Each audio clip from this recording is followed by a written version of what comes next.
Hello, everybody. Welcome to the Punch Up Pod with Lila and Pat and Strike over there. I just saw her jump to your lap. Yeah, she's working on chaos theory right now. She's been stepping all over my laptop, jumping down on me from above.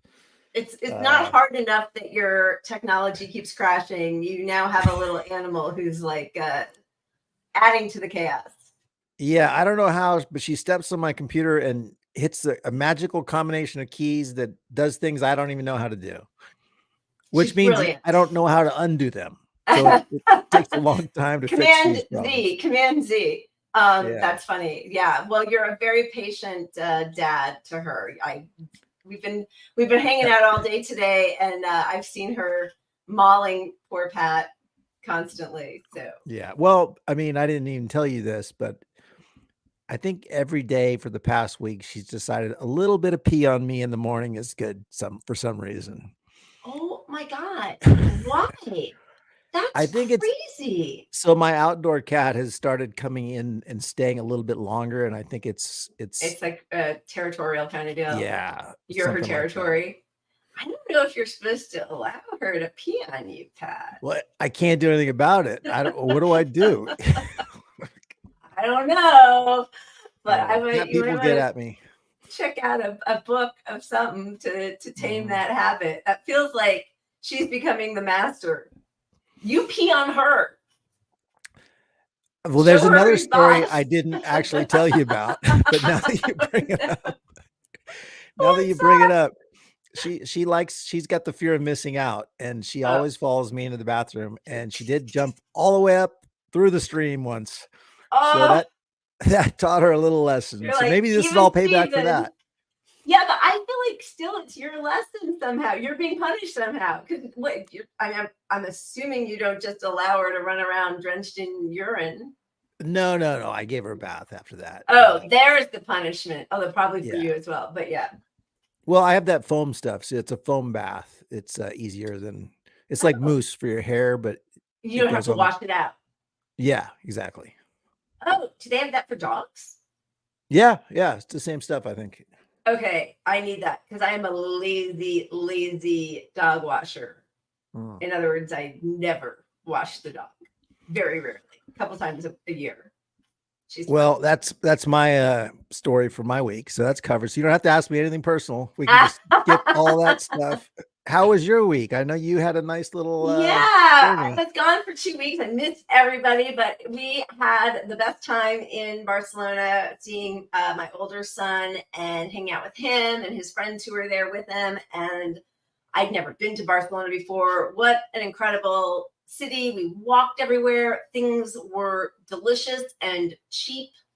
Like, I just am so resentful of what we are forced to put up with in this country. Like, you don't really tip there because management actually has to pay real salaries to their employees, including pensions and benefits. You like a glass of wine is like $3.50. Food isn't how poisoned. You judge an economy, people, right there. Food isn't poisonous. Like, I mean, what are we doing in this country? It's amazing. You know, I was listening to, it's a great episode. If anybody has not yet listened to the Bad Faith with Brianna Joy Gray, she had on 2 of the leading members of Jewish Voices for Peace. ISIS. And yeah, they were fantastic. And the way they spoke about it and their activism and meeting people where they are.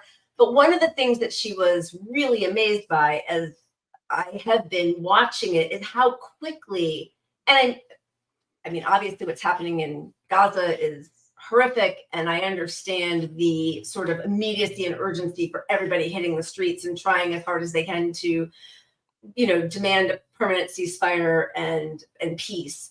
But the ability to get people those numbers of people to go out and protest is what we should be doing for every single policy that our government is not implementing, in spite of the fact that an overwhelming majority of everybody in the country wants healthcare, a living wage, a Green New Deal, canceling student or free public college, and, you know, pot or weed, whatever the kids say, like legalization, like all that stuff that nobody responds to the electorate. Like, we should just and I know you can't do that for everything, or maybe you can, I don't know, but like I heard in her questions the same jealousy I've been feeling of how do we bottle what you all are doing, because it's quick the way they've got, I mean,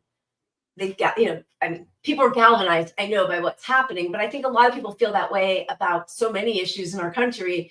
And this one, it's just, every day there's another, we're shutting down this, we're walking out of a Hillary Clinton speech. Sorry, we're shutting down the bridge on one of the busiest days in New York City. Like, I think on Sunday, which was, everybody's return trip for Thanksgiving, they shut down traffic. I mean, like, we need to do that for everything.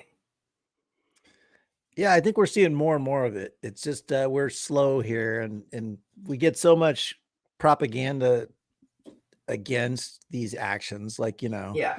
if the climate folks stopped the Bay Bridge when Newsom was here a week or two ago, and all the stories were about how, you're not winning any unproductive friends San over. Francisco is going to be. Yeah. Is this a good tactic? I don't think so. Ugh, I know. So, and I mean, a big part of why Americans are more passive about this stuff is we're more beholden to our jobs, and if you could just lose your job and still have health care, that's a game changer, but you can't here in America. And that's why that's always been my top issue. Yeah, no, you're right. I mean, and I know we're going to talk about it, but the Pod Safe boys already bringing out that disciplinary tool of no health care. If Trump, even more people will be thrown off health care. Imagine if that weren't something they could use to try to leverage their vote or Pied Piper us into voting for their shitty candidates. Anyway, I had a great time. I'm now 6,000 miles away from my older son, though, so there's a sadness. The other thing I will say, I don't know what's happening. Two things. Okay. Josh and I and Xander, when he was with us and not off with Asher at clubs and whatever, we're the only people wearing masks anywhere, on the plane, in the airports, at Heathrow, at LAX, all through Barcelona. Some people even asked me where we were from. Like, why are you still wearing masks? Where are you from? Like, what's going on? We're from the COVID capital of the world, actually. Yeah. Like, what? But I didn't have that weird rash that I always get here, which I thought was just from wearing a mask. I wore a mask every single day there, and now it's starting to come back. And my cough is back here, and I did not have it at all there. So I think I need to go live in psychosomatic. Europe. Yeah, I was like, I'm cured, it's fine. And then I was like, yeah, I don't know. It is psychosomatic. Get me out of this country. Anyway, Amen. Yeah. What do we have? Should we get to all of our stuff? What do you think? Yeah, let's get to it. Oh, what's the drink we're drinking now? Oh, yeah. All right. It is the Land Back Apple Pie Bourbon. We're doing like a post-Thanksgiving, but we saw a few different people talking about it as Thanks-taking, which I really love that name. So it's our post-Thanks-taking edition, and we're having a Land Back Apple Pie Bourbon, apple cider with a splash of ginger ale, and I do not have a cinnamon stick or a slice of apple in there, but that would be the garnish. Well, unfortunately I only had enough for one, but I've got plenty of beer. But shout out to Palestinians, rooting for you. We're on your Native side. Americans, everybody not a victim of the U.S. Or everyone that's a victim of the U.S. It's easier to count the people who aren't victims of the U.S. We hate America too. Lordy. All right. Let's see what we got. Let's get to the will.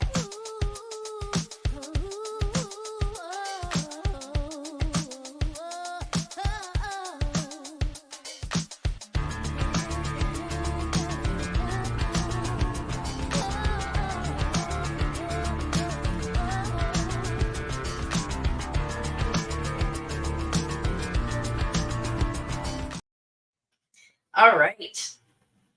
Our wheel. I don't think we have a This Is Fine this week, but that's okay. Okay. Novid, COVID, Schmovid. We got boomer economy. We got genociding with Biden. the 2024 circus. We got a few timeline cleanses. We got a few shots. I know this is fine. It's actually supposed to be worst of the week this week. So when we land on that, that's what we're doing is worst of the week. Ah, yes, that's what's wrong. Interns. Listen, we've never had a show without a glitch. That's our one little glitch. Let's just leave it at that. Perfect way to start. Perfect. Let's see. I feel like I have one who could start us off for. All right, for Thanksgiving. Here we go. Surprise, surprise. Surprise, surprise. That's good. You know, my first thought was a raw turkey. I hope somebody washed its hands. That's all I ever think when I see those cooking. I didn't even, did it show the thing? I didn't even see it. It happened so fast. It looked like a big turkey. I thought somebody was going to start cooking. I'm not wearing my glasses, so maybe it wasn't as good as. I have a delay here. I think it's surprise, surprise, surprise, surprise. All right. You're welcome.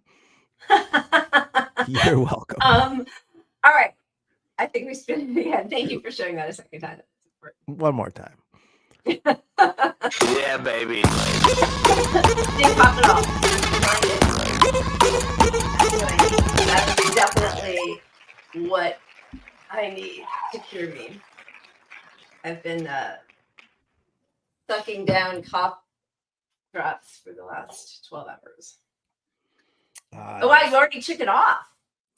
It's gone. There will be no fun of any kind. Well, we can leave the last one forever. All right. Just decreases all the odds. Cheers to everyone who doesn't have COVID or has a COVID. Cheers. Oh, that tastes nasty. All right. It does. Okay. The wheel. Here we go. Back to the there we go. Yeah, baby.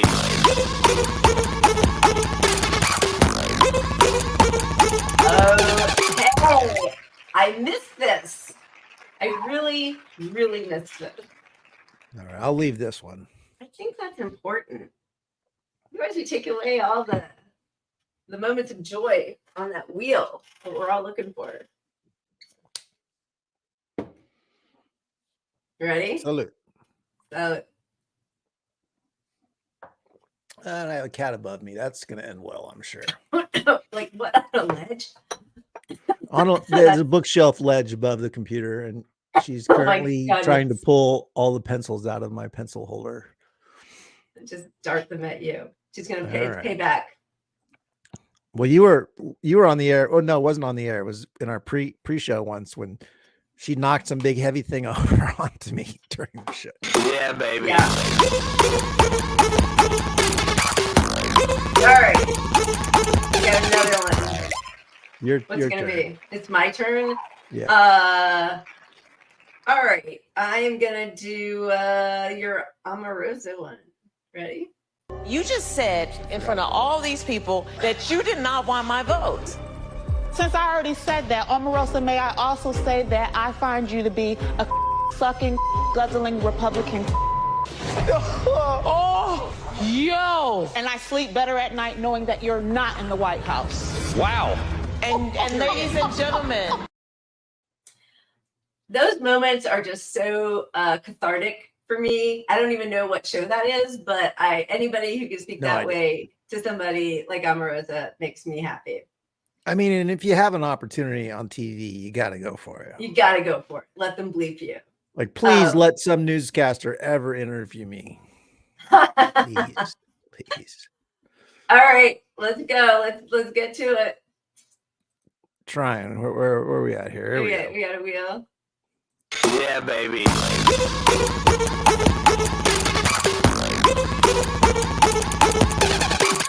Okay, so this isn't going to be this other sort of. This is fine. It's pathetic, but this is worst of the week.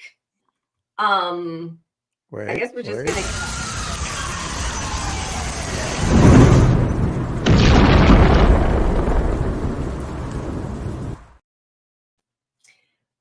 Worst of the week. Once again, I'm feeling a little weird, and it's only because right now it's we're in this horrific situation where we are aiding and abetting and sitting here watching a genocide take place of the Palestinians.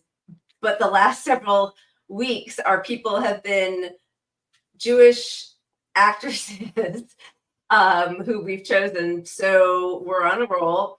Here we go. We're doing Julianna Margulies, who has some words for her non-Jewish friends. She feels that their silence on anti-Semitism is loud.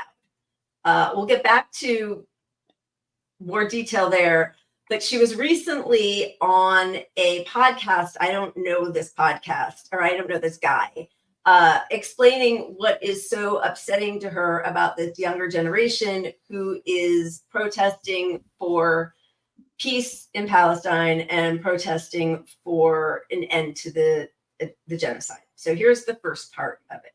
And then us. Like, who are they? Who do they think? They think that Hamas wants them alive? You know, there was a film being shown by this Black lesbian club on Columbia campus, and they put signs up that said "No Jews allowed." And as someone who plays a lesbian journalist on the morning show, I'm more offended by it as a lesbian than I am as a Jew, to be honest with you, because I want to say to them, you fucking idiots, you don't exist. Like, you're even lower than the Jews. A, you're Black, and B, you're gay. And you're turning your back against the people who support you? Because Jews, they rally around everybody. Right. It's such a complicated situation. Okay. It's complicated. Yeah, I think he was trying to extricate himself from that because she did like 8 things that were so vile. The least vile of which, but it stands out, is like, she's not a lesbian. She plays one on TV. I don't know if she can be offended as a lesbian on TV. Yeah. I'm not as someone who has done blackface before. Like, what are you talking about? But also that transactional idea, like the reason that I would hope that people were there during civil rights or there after George Floyd was murdered was not because, hey, then when we commit genocide, that, reciprocate. Like, it was because that was the moral just thing to do. It's so not bizarre. Right or die with your friends. It's what's like right forever. Or wrong here. Yeah. There's nobody that I would support unconditionally. Anyway, it gets a little worse. You ready? Here we go. Movement. The Jews were the ones that walked side by side with the Blacks to fight for their rights because they know. And now the Black community isn't embracing us and saying we stand with you the way you stood with us. Jews died for their cause. Where's the history lesson in that? Who's teaching these kids?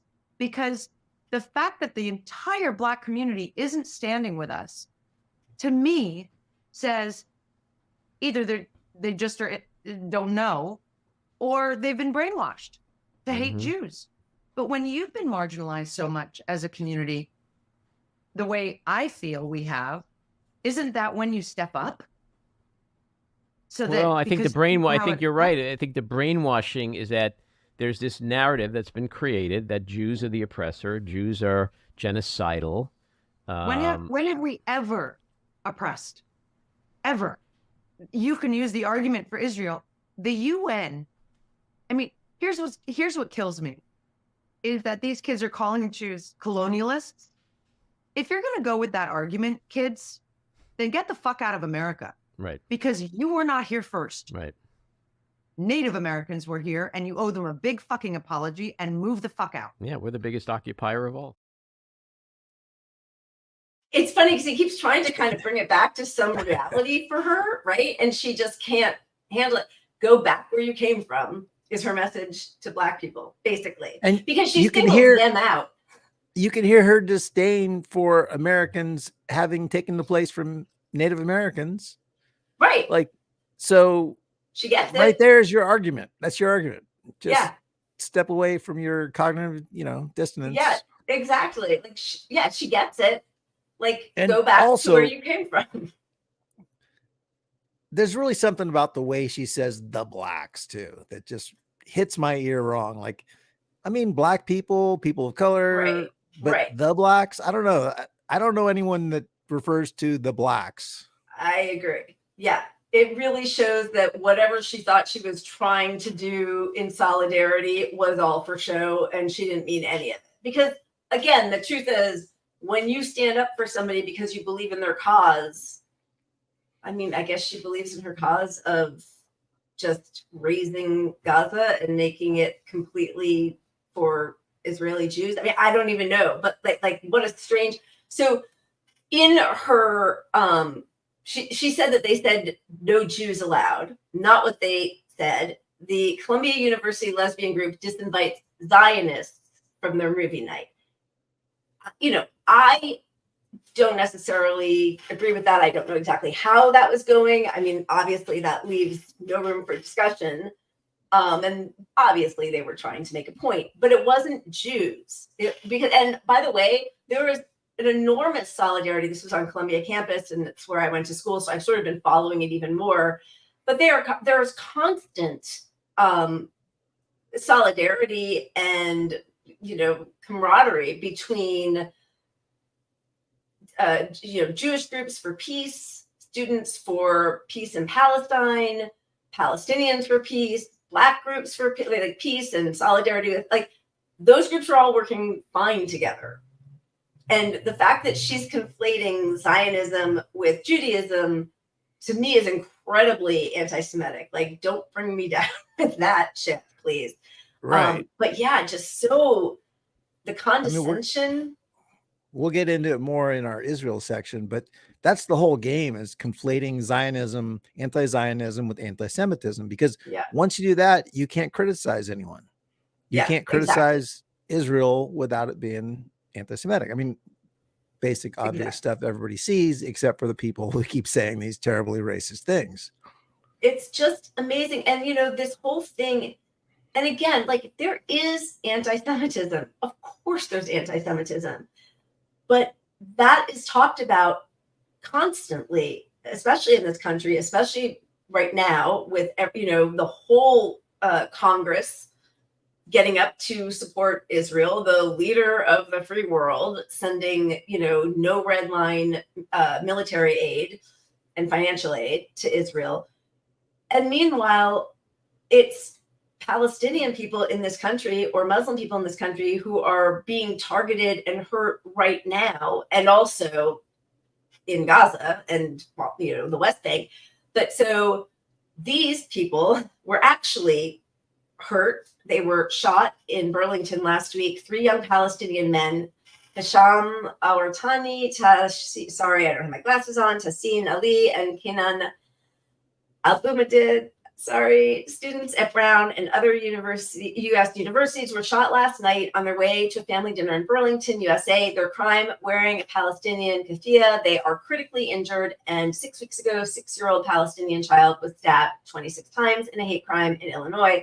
The hate crimes against Palestinians must stop. Palestinians everywhere need protection. And, that goes back to her op-ed in, was it USA Today, saying that we're hurting and we're terrified because history has shown us that this won't end well for the Jewish people if you don't hear our cries for help. Did you know that the Jews, I guess she calls the Jews, so maybe that's just the way she talks about every group, for only 0.2% of the world's population. Think about that for a minute. New York City has 8 million people in it. There are only 15 million Jews worldwide.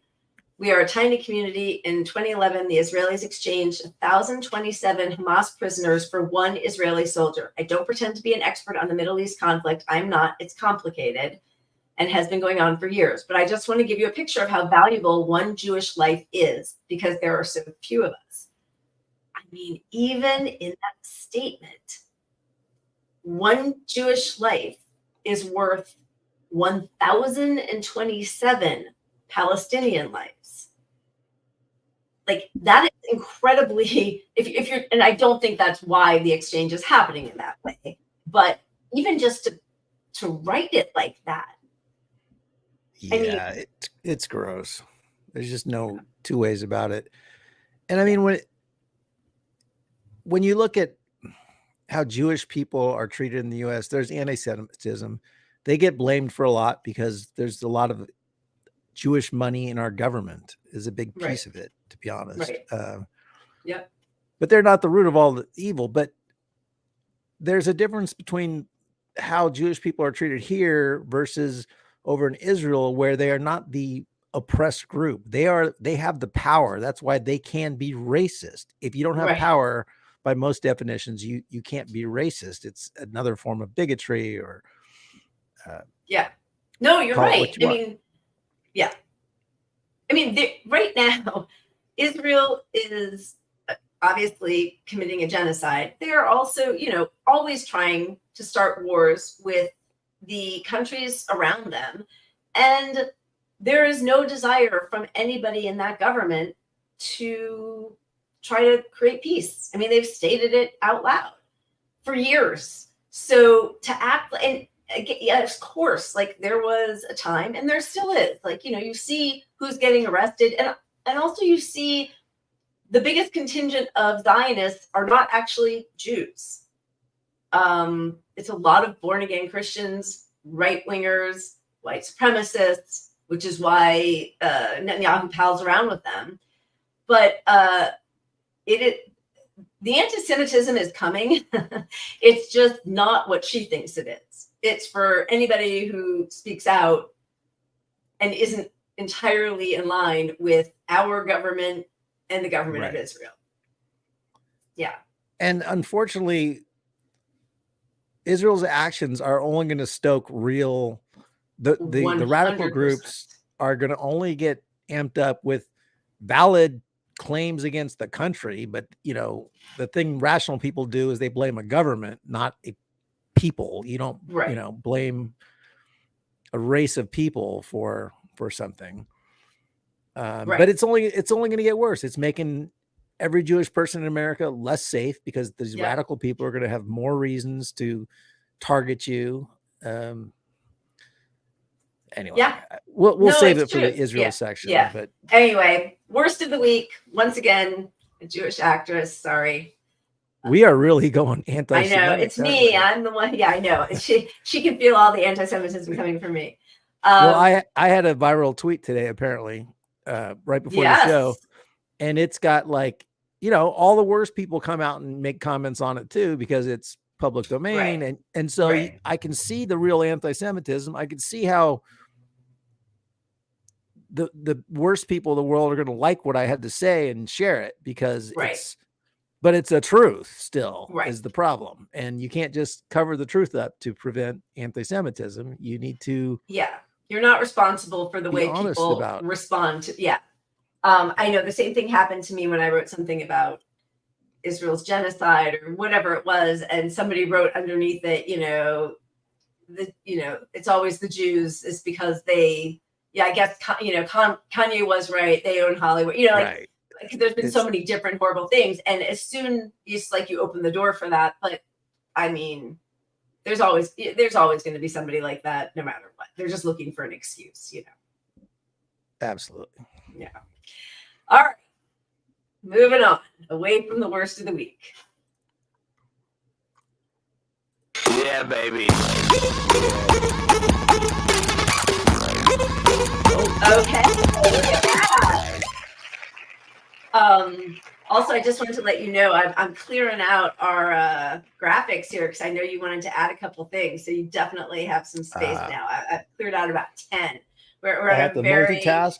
I know I am. If you see my eyes crossing, it's because I'm looking for my vodka and my shot glass, trying to delete our extra graphics. We'll have to play a long video or something. Yeah, exactly. Cheers. Here's to some joy, a moment of joy. Yeah, baby. Oh my God. Oh, there's the joy. Well, I mean, she asked me where I was from because I was wearing a mask. What is going on? Yeah, you're from COVID Central, the United States of America, where cases are down to 1,305 people dying every week. I mean, we have not been below, I think 1,300, maybe, but at least 1,200 for 10, 11 weeks. I mean, that's insane.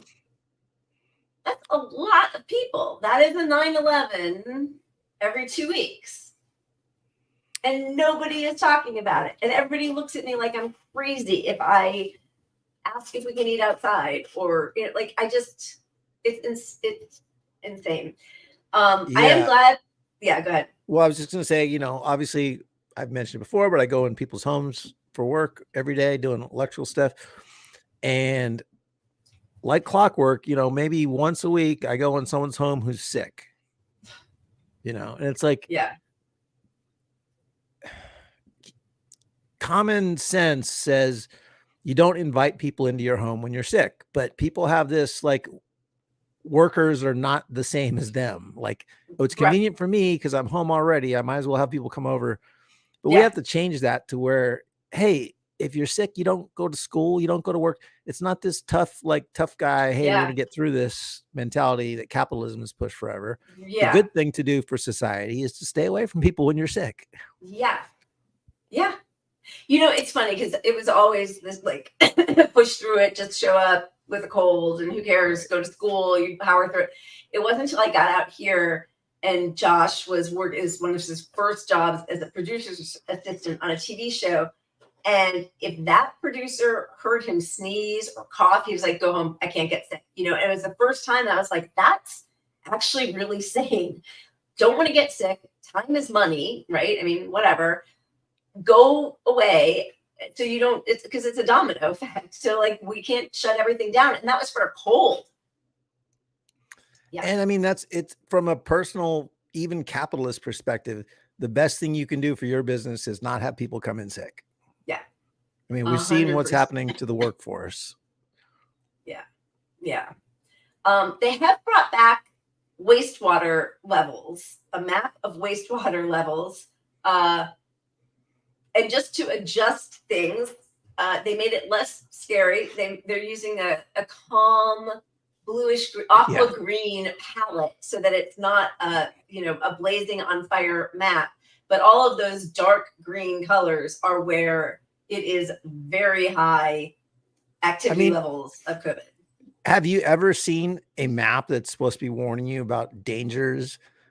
Use blue, like fucking blue. Like that looks like, you know, when you're taking home some samples from Home Depot and you're like, oh, look, we could go with this one or that one. Feels very beachy. Yeah, it's very, exactly. It's beachy and calm. And by the way, that's when they changed the colors from, remember when they changed it to the green map? Like everything became green because it was like community levels as opposed to, that's Same when strategy. it did, like the color, the palette became a little calmer. They're just going to continue with that. I know it's ridiculous, but clearly, and it's just going to go, I mean, it's just going to continue spiking, obviously. Hospitalizations are up 10%, I think. Is that what it said? Yeah, nearly 10% increase over the week before. Yeah, and when you see a big increase over the week before, that's when you're in trouble because it starts exponentially ramping up. And we know that we're coming out of Thanksgiving, so these aren't reflecting Thanksgiving numbers yet. Right, all the travel. I mean, we were in Heathrow Airport. Like, isn't that one of the busiest airports in the world? There were exactly 3 people wearing masks. Josh, Sandra, and I were the only people wearing masks. It was insane. Yeah, and how was your flight? Same thing? Oh, nobody. Yeah. Nobody. I mean, maybe one. I don't know. I don't even, like, it was nobody. And people kind of roll their eyes. Like, I do get very strange responses from people when they see me in my mask. It's kind of like, I don't know, they're just annoyed. Like I'm reminding them of something that we're, I get that every day because I go to people's houses with the mask on, and they're like, sometimes they ask me, "Hey, why are you wearing a mask?" I'm like, my go-to response is, I study COVID, and if you knew what I knew, you'd wear one too. Yeah. And then I just leave it. If they ask some more, then I start talking to them. But Yeah. you know, it's awkward being in their house. But yeah, a lot of people are like, "Oh, you don't have to wear that here." Like, oh, it's not court mandated. You think I'm wearing this because it's court mandated, and or it's not for something? you.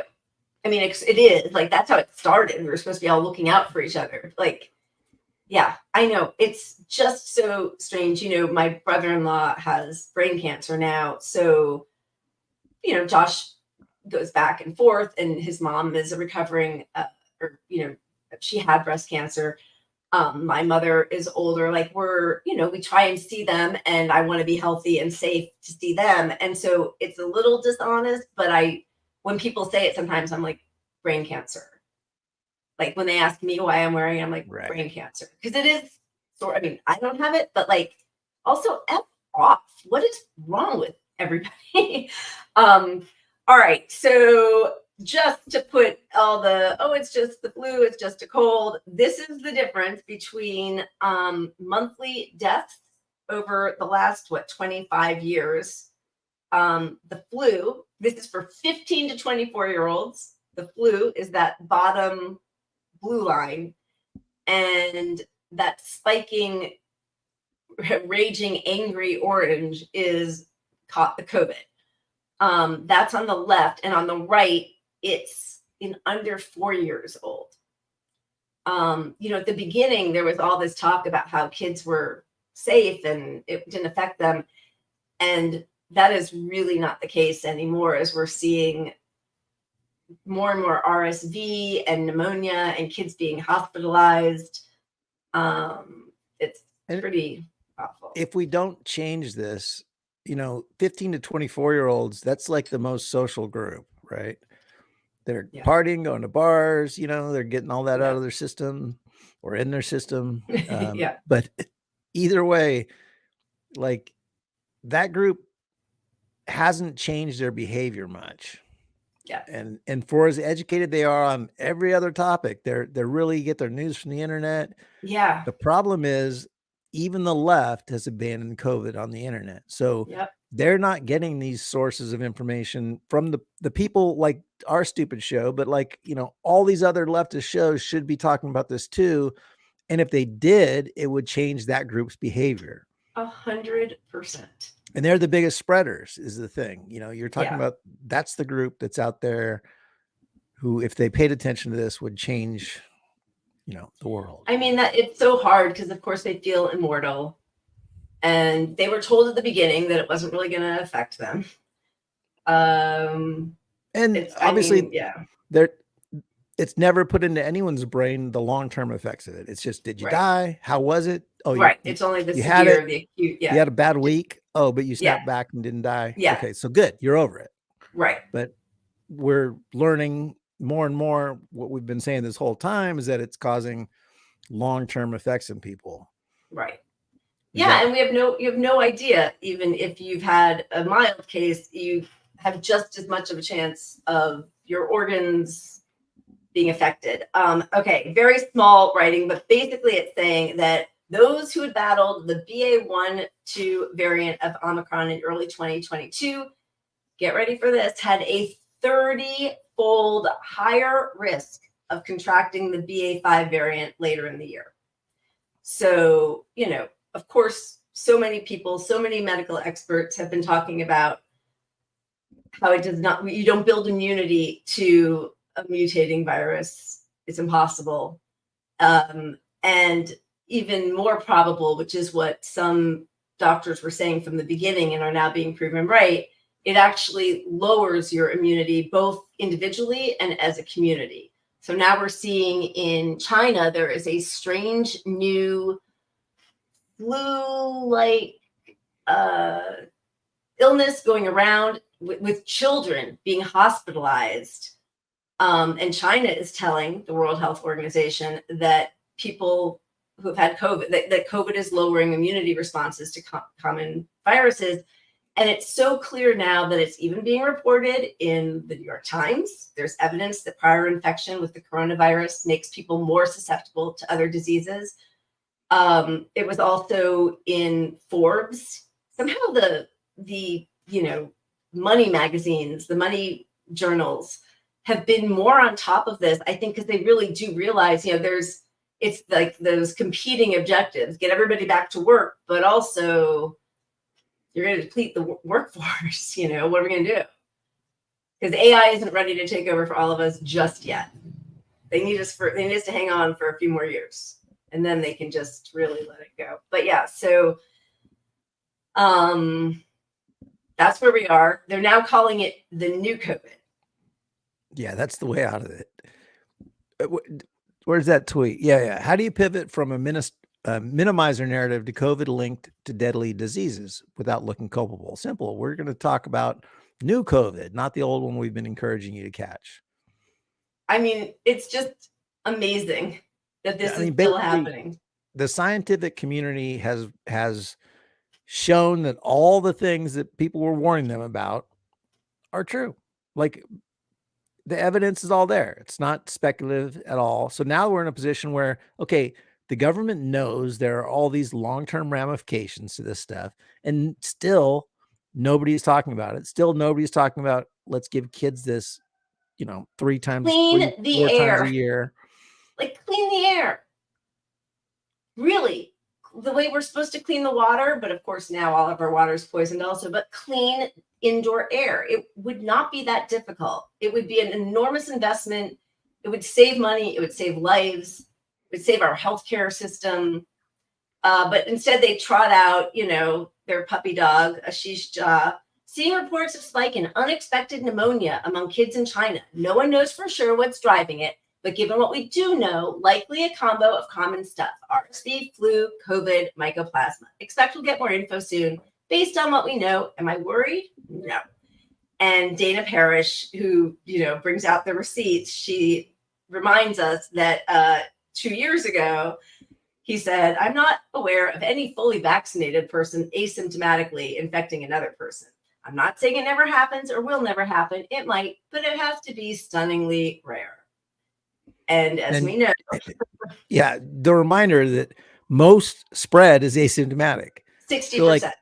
Yeah. Here's the guy that America is still getting their news from on COVID on TV, who said asymptomatic was stunningly rare and it's the majority of spread. Yep. Now, does he come out and ever acknowledge that stuff? No, of course not.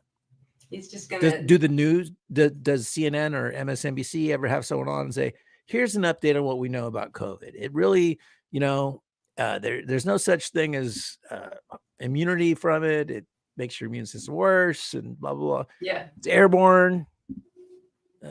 Simple. There are moments that happens and then it doesn't get traction because right away they move on to something else. And, as soon as they stopped wearing masks and went vax only as their approach, and they said, well, remember there was that whole thing.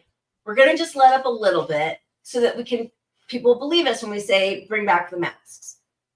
They never are going to say bring back the masks. It's just, you've got that happening in counties everywhere where they pulled the restrictions and said exactly that. Well, we're going to keep an eye on the wastewater. We're going to keep an eye on this and we'll let you know. And it's all back to the levels that they said that they would reinstitute masks. And, we had to protest like hell to get it back in hospitals in California. And, when hospitals aren't masking, you've really lost the plot. Like they have effectively brainwashed people to think it's okay if my hospital isn't masking. Like, that's how uninformed the public is on this stuff. I mean, and I've seen and I know this is anecdotal, but so many people writing about how, in kids' cancer wards, people aren't wearing masks. I mean, my brother-in-law in brain cancer, nobody's wearing a mask at the hospital. You've got clips of government leaders going into cancer wards for kids without a mask. Like, you're the fucking leader. You're showing the public. Yeah. It's so obscene. It feels absolutely intentional across the board. It really does. And, I think so many people have pointed this out, but the lack of care for human life, whether it's COVID or our healthcare system or climate change or a massacre of humans across the world or in our own country with guns. I mean, it's like none of it really matters. They see us as dollar signs, and one way or the other, they are going to make their balance sheet come out the way they want it. I mean, really, that's like, there's just absolutely no thought about the value of human life on any of our policymakers. It's just evil. It is, and it's all short term. And the reason it's short term thinking on everyone's part is because elections, getting reelected is the number one goal of most people in politics. Right. Because this is the path they've chosen. This is how they're going to make their money. They're getting rich as hell from it. So that's all they care about. But even that, they don't care as much because the system has created an outlet. As long as you voted the right way on these things, well, you're going to get a job in that industry that you just benefited at the cost of your people. Yeah. So there's no protections there for people. No. I mean, their success their business model isn't predicated on what we would consider success, which is winning the election, right? It's raising the money, and then you go to the revolving door, you become a lobbyist or whatever. Yeah. But even it's still framed around like, hey, I got to get through this in 2 years. And when you get the whole government all on the same side of ignoring COVID, there's no risk to you as that one person who's pointing out COVID. There's risk. The risk is that you're pointing out COVID. Exactly. That's because the industry is going to throw $1 bazillion at you, just like you're anti-Israel. That there's going to be, everyone sees it's genocide, but they're all on the same page now. It's going to be the Iraq War in a couple of years where it's going to be like, where were you? On funding genocide, I wonder when that reckoning is going to happen for COVID. It just, even like Tim Kaine, who has long COVID, voted against mask mandates on public transportation. Yeah. It's makes like, no sense. Yeah, it's disgusting. And so this I thought was really interesting. There's these new polls. It's really hard to read, but, and it's crazy to me because the headline here says half of adults say they are not taking precautions because of COVID this fall and winter. When you look more closely, they go by race. Black people, they say, are who's avoiding large gatherings. Black people say at 53% they are avoiding large gatherings. Hispanic people, 49%. White people, 27%. How about wearing a mask in crowded places? Black people, 59%. Hispanic people, 47%. White people, 17%. Then by party ID, Democrats are at 43, 45% for both of those. Independents are in the 30s and 20s, and Republicans are in the 20s and 12. So that's horrible. But also, if you look at like who's actually taking it seriously, it is people who are marginalized communities whose schools aren't funded as well, who are living in smaller homes and more people to a home, who have been affected wildly disproportionately by this disease. And so they are taking it seriously in spite of the thing that, like some of the leftists that we follow and all of the capitalist people that we follow, the lockdowns really hurt, Black people and Hispanic people, and we can't do something like that again.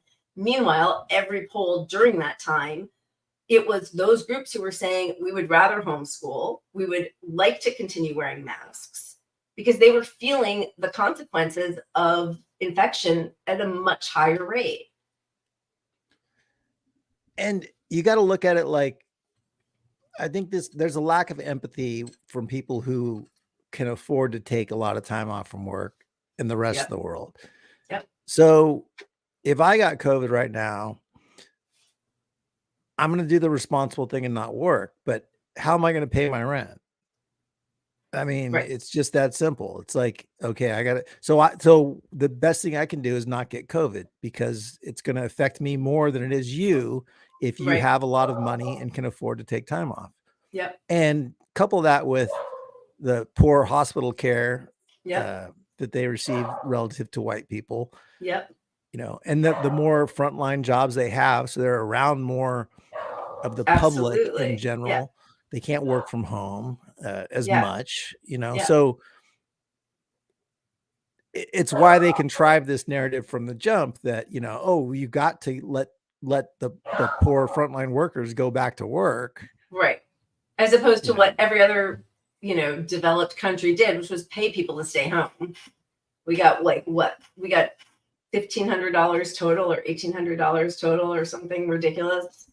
Yeah. And so I think like 1 in 5 adults report having gotten the updated COVID-19 vaccine, which is just insanity. But if you're going to minimize this and not be honest about vaccines not working on their own, and then people see like, oh, you got the vaccine and you still got it, or not explaining the sudden deaths as being because of COVID, because it hurts your vascular system.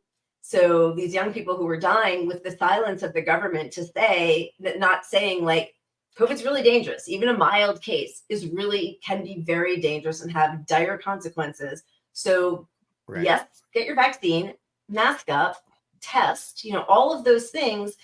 And instead there was this like, oh, just take off your mask and smell the air and live your best life. I mean, every week, 1,300 people who are told to live their best life are dying. But so then there's this silence. So then it becomes, oh, it's just because of the vaccine, right? So that became a huge, that hole, was filled by conspiracy theorists. Yeah. And that's the problem, is that who is informing the public about COVID right now? The radical right folks who are against all protections. Exactly. That's the only voice you hear on COVID right now. Yep. You don't hear any left voice countering them. Very Yeah. few.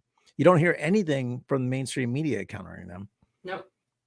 In fact, they keep platforming those people because they want to push, the go back to work capitalism. You don't need protections narrative, because that's where the money comes from for them.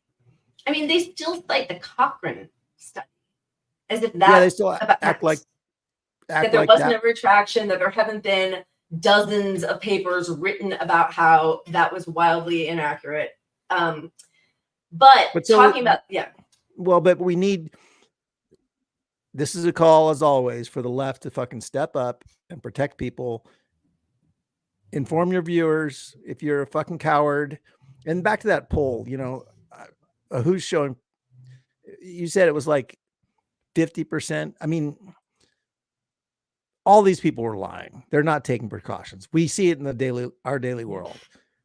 So they're all lying. And that's because there's tremendous pressure on people. So you alleviate some of that pressure if you're on the left by being vocal about it and informing the world that, hey, these people are rational for having this risk because it's very fucking real.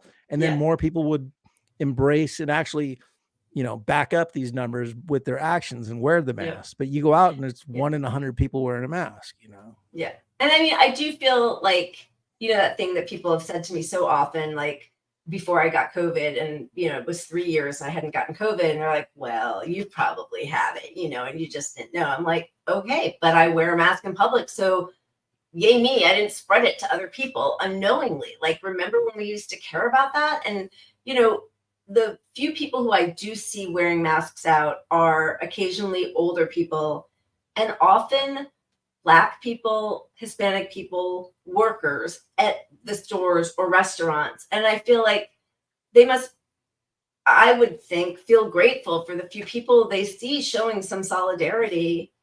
So I do think, that thing about like, oh, we're sheep for wearing a mask. A sheep. I'm the only 3 people in Barcelona wearing a mask were my 3. Like, that was it. So that's not my definition of a sheep, And I did, you start, and I don't care, but like, you feel a little bit like asshole sometimes, and I know for younger people, they especially feel that way because nobody else of their age is wearing it and they're going out to bars and partying, and it's hard to keep that up. So you do need some strength in numbers and some solidarity, and it would be nice if people showed up a little harder. Amen. Yeah, but so I just did want to also show this because we talked about this a lot at the beginning with the vaccines. Vaccine hesitancy varies across groups. Many white adults remain unvaccinated due to low concern about COVID, while Black and Hispanic adults cite barriers like limited time off work. And, I am sure it also has to do with our crap health system where a lot of people do not have main doctors that they trust, that they can go see. There might not be a clinic near them. It's hard to get appointments sometimes,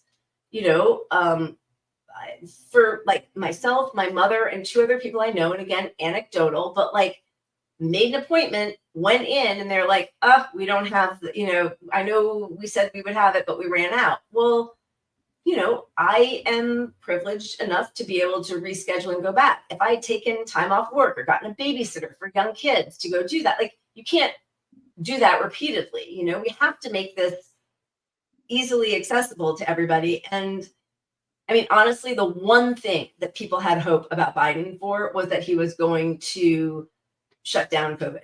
And all he did was say it shut down. Mission accomplished. And then killed 800,000 people. And I mean, if you look at every single factor that made people suck it up and vote for Biden, they're just not there. Yeah. That's a whole nother topic. But aside from workers, you've got massive, it's showing up in our school system. Yeah. So you've got schools left and right with lots of closures over kids being gone. It's widespread. Yeah. Post-pandemic absenteeism is widespread, but it's worse in high poverty schools. Yeah, it's worse in high poverty schools because they have less protection. They're Horrible more likely, air filters. Everything that we just said, their parents, for example, are more likely to have to go to work, to a job that puts them at higher risk, and they can't afford to take time off. Right. So it's just. And now they're going to be punished for that. That's going to be truancy, right? It's just like this cyclical cascading effect just to destroy people's lives. You're sick, you stay home. Now you're going to be truant. What's going to happen to those parents? I don't know. Ask Kamala Harris. What'd she do to the parents of truant kids? Lock them up. Yeah. Alberta had a whole my school closed for like a week. Yeah. Southern Alberta schools. 2 schools. Two. Yeah. I think that's 2 districts, but I'm not sure. But yeah. It's so funny. When I first read that, I was like, oh, that's Thanksgiving, but they don't celebrate our Thanksgiving. I was like, yeah, we had it off also. Thanksgiving. But yeah, schools closing, we had the graphic for a while, but there was a Texas football team that had to cancel its whole season at the beginning of the fall because so many of their kids were sick with COVID. In Texas, they canceled a football season. So that's serious. And we're just talking about the acute effects of COVID. Like, right. How many kids are dropping out because they have long-term illness from this stuff? Yeah. Yeah. And where's it headed? I mean, we have here in the U.S. highest ever childhood vaccine exemption rate in history.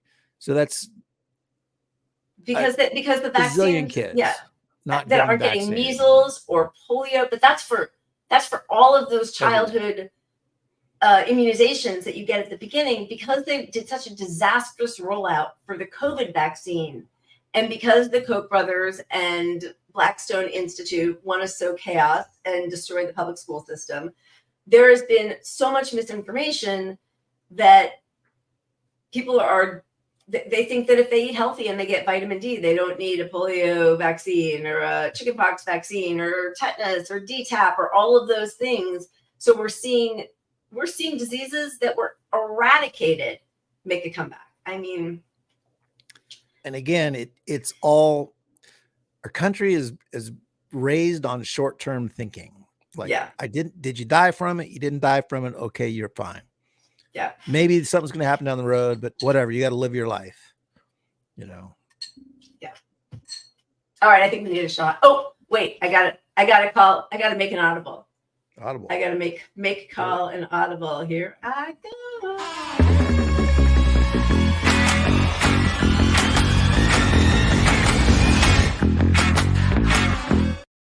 My face isn't red enough. I have to add some more alcohol to it. What happens? It's the craziest thing. I can't hide my liquor. Cheers. To whoever. Wish I could say to finding a cure, but it's not looking like them.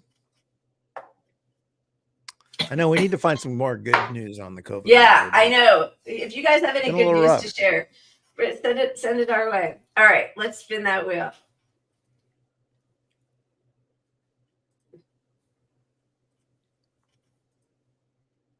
Yeah, baby.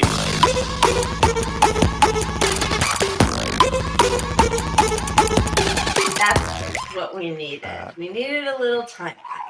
I have a COVID related one. Oh, good. Yeah, let's do it. Look at, I'm on it here. You are. Assuming I uploaded it and didn't just forget. Is that the anti-vaxxer one? Oh, there we go. Clap if you're an anti-vaxxer. Oh, they're all dead. I just remember. Oh, did you raise your hand? I say clap. You're ignorant in both ways.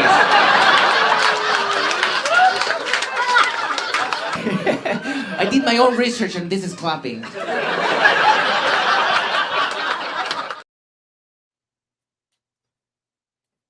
I like him. Who is that?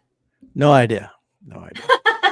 I couldn't see it. I had to look closely, and it went away before I could look at his name. That's good. That's pretty daring because it feels like everybody is an anti-vaxxer these days. Where are we? There's a lag on my screen, so I think what happens is I'm pushing something and you're pushing something, and who knows. But anyway, here we go. Yeah, baby. Oh no! Look at that. my cough is still here, so I definitely need some more. You did this. Oh, yeah, just when I called my audible. All right. Salute.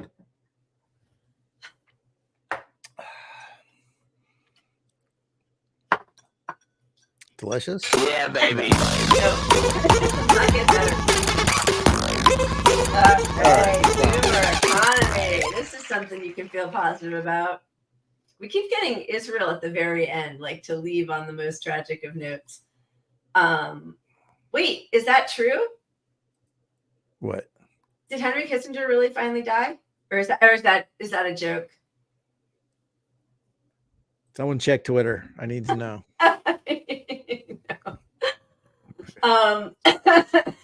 Well, we'll bring to that next time. Okay, boomer economy.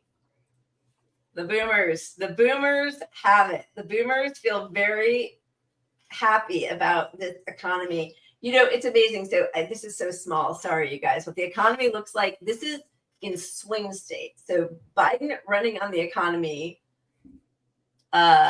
his handling of the war, handling of COVID, handling of the economy. I don't know. What's the thing that's going to sink him the hardest? Anyway. The bottom line on this graph yeah. is that every group thinks he's doing a terrible job of the economy, except the only group over 50% happy with him, saying excellent or good, is 65 or older. That's it. And that's the people. And those are the people that already have whatever they have in life is probably established already. Yeah, it's not they have changing. their houses. Right, exactly. They don't need a new job. They don't need a, you know. But everybody else, including people who are making, I mean, you know, $100,000. I mean, this sounds so like assy because I know a lot of people do not make that much money, but like, you know, a year ago, there was that article that came out that said if you're making $160,000 or less, you are still likely living paycheck to paycheck. So that group that's making over $100,000 by income, they still are wildly unhappy. I keep using wildly. Say the economy is poor or only fair. My God, there's just a lot happening in my house. My dog, the doorbell. Sorry to chaos interrupt, here. Yeah, but Kissinger is dead. he is. Okay. All right. So that's a shot. I'm sorry. Oh my God. If there's ever a time for a shot. Yeah. Pour one out for another genocidal maniac. Jesus Christ. So who do we put as our next number one? Because he's been the top dog for a while, and we finally got him. Hillary, Madeleine Albright. I don't know. I'm gonna go straight to Biden, but that probably gets us banned or something. George W.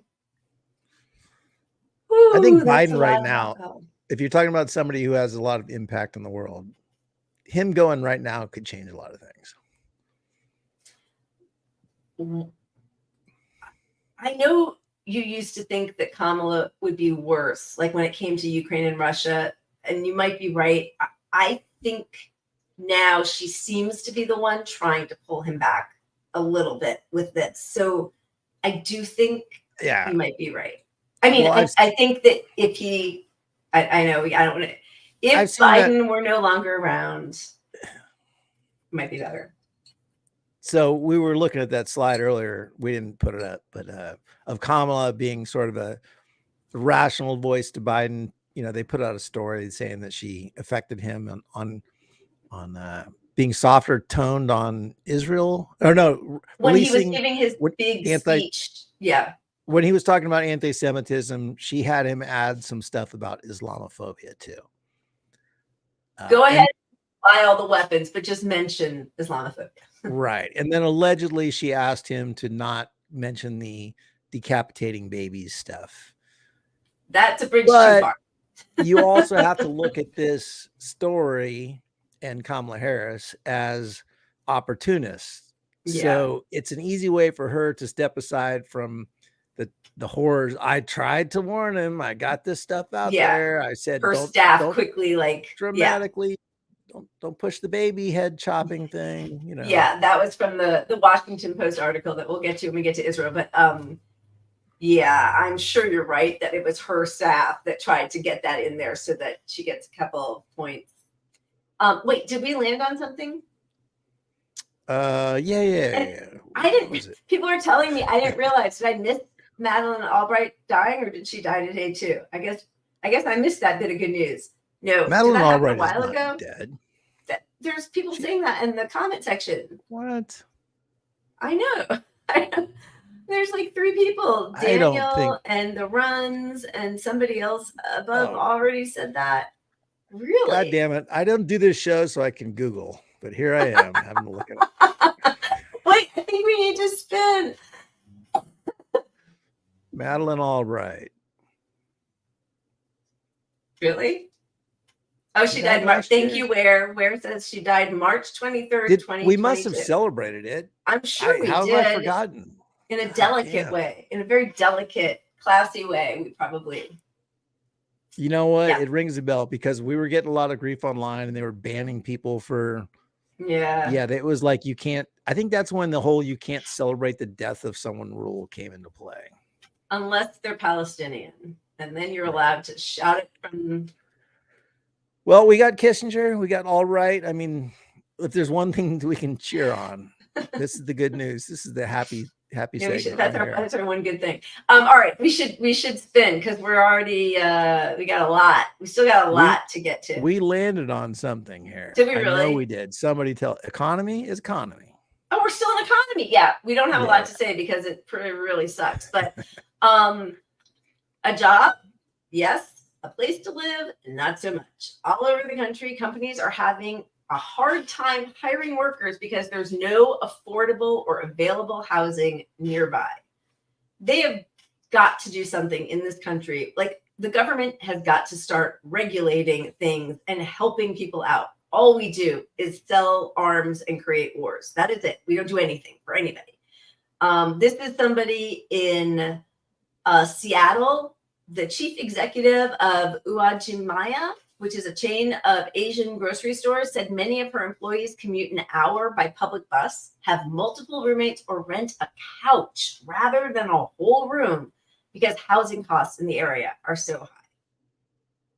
I mean, if your wages aren't enough to allow you to afford housing, like, I don't know what kind of system that is. And it's a system where in California, for example, because of the general economic impact of people not being able to afford housing, you have a tremendous homeless population. Yeah. And California and New York are probably some of the worst because housing is so unaffordable. Right. And the direct correlation with homelessness is the cost of housing more than any other factor. Yes. Flat out. Like, there's nothing else. It's how much does housing low cost? wages and high house. Yeah, exactly. Right. So, but what happens is the public is not really educated on this stuff. They're politicians hit them when they run for campaigns in local towns with how do we cure homeless problems, you know? And so it becomes this Republican issue where you blame the homelessness. Right. You blame homeless homeless people right. and whatever, but nobody does anything about affordable housing ever.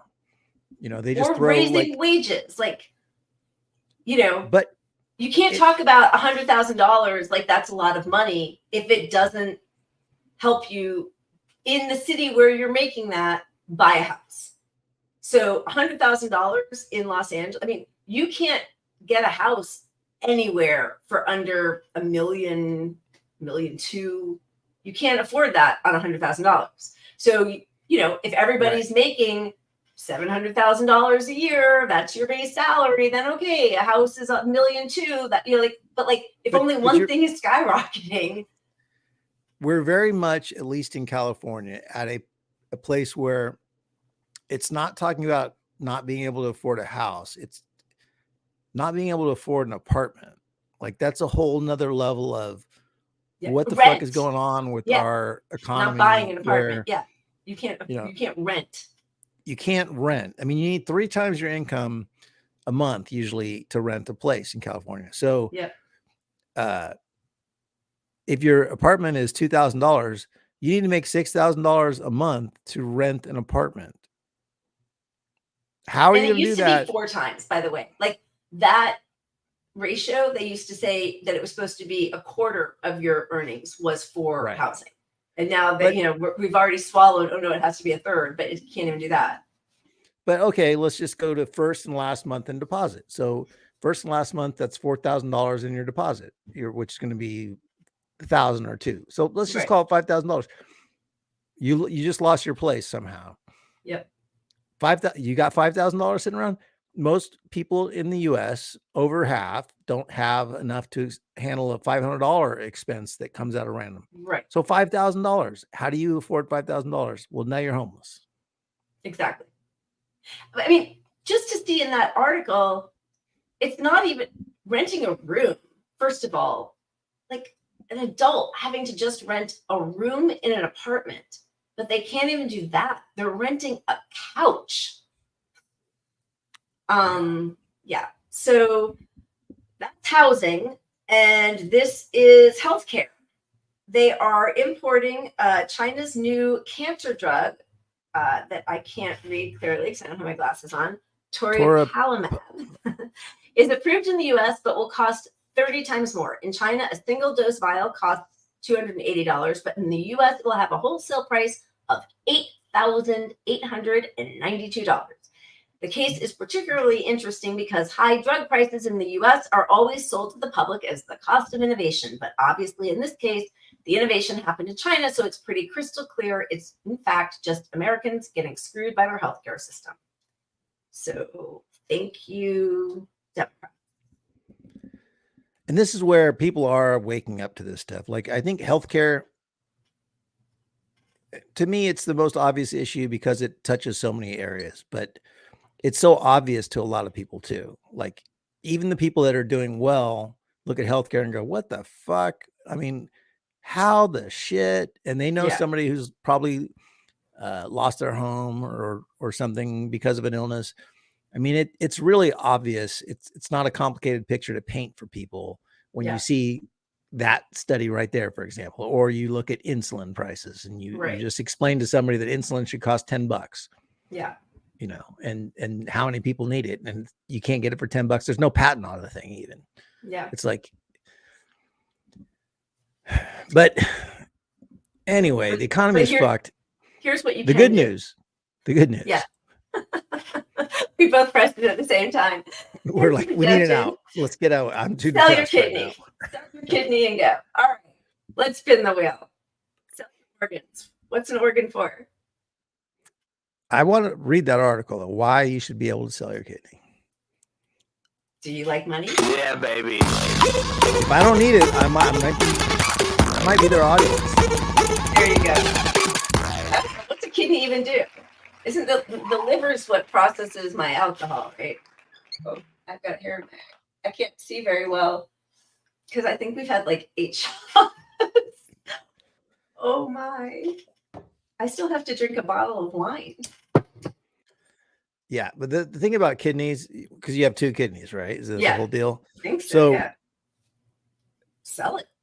as somebody who, so at one time I was putting chains on my car and this guy had a problem and I'm like, oh, here, I got a spare. I gave it to him, went like 50 yards later, and then my thing flew off and I didn't have the spare. I'm like, that's me with a kidney. That's going to be me with a kidney. Yeah, definitely don't sell your kidney. I'm How much delaying. though? I need a number. Hit me with a number. Oh, I removed it. Well, we need to get to our topics anyway. Yeah, I think we got it. Yeah, You can baby. sell your alcohol.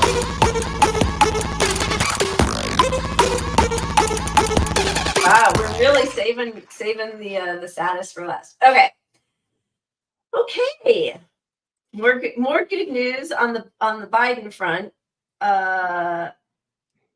We can fly through this stuff though. Yeah, let's just fly through. Biden's polls keep getting worse.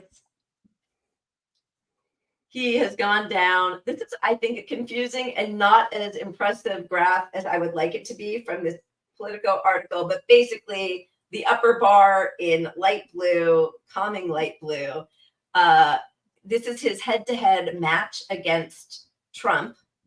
So in every poll except for Rasmussen, he has lost percentage points against Trump since October, just in the last month. Yeah, and I was frantically trying to pull some poll numbers just so you could see chart, but this is him against Trump. Wait, is that real? This is real. It is a jerk off session, isn't it? But this is this is it. It's an EKG. I don't know what it is. Shot it me really hard. Wait, there's another one. If that didn't clear it up, get this one. So there you go. This is the last 3. This is the last 3 months of blue is Biden, red is Trump. What is this from? You're just making shit up. I'm so I know it's this. Give me a red and a blue. I pulled this like 2 minutes before the show aired. I was like, we need to show the numbers, and then I'm like, I screenshot this. But this is how the last 3 months he's doing nationally against Trump. Oh So, my God. you know, Trump is way up there, Yeah, and Trump's climbing. And what has Trump done since October? He's been in the public for not debating, for having court cases. He's getting sued left and right. One indictment after another. And it's only helping him where Biden is in the shitter. So, well, their response to people who are upset has just been horrific. You know, all young people and Muslim voters are basically saying, we're done, we're not voting. Mehdi Hassan says, I had the same conversation with all my Muslim friends and family members over Thanksgiving. Not a single one says they will vote for Biden again, having voted for him in 2020. Every single one says it's because of Gaza. Dems need to understand the anger is very real. And then another journalist says, the thing is, people were told Biden is the lesser of 2 evils in 2020, and many voted for him only to get what they see as Genocide Joe. They are tired of playing this game. Why should they vote for those who only consider their voices meaningful one day every 4 years? 100%. 100%. 100%. And that audience is only going to grow as this war gets more extracted and more people are tuning in, and they ask for more money for Ukraine. They ask for more money for Israel. They cut more and more programs. The economy does worse. Inflation is not going down fast enough.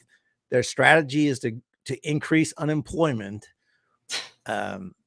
You know, you can finance 1 million of these kids on TikTok going, yo, you got to vote for Biden, blah, blah, blah. It's not going to change it. It's not going to, the Muslim Americans are going to be following this closer than anyone else, probably because it's more, you know, they have family involved in these things and they're not going to just let it go. Sure, Trump would be just as bad, but you're supposed to be the guy doing it.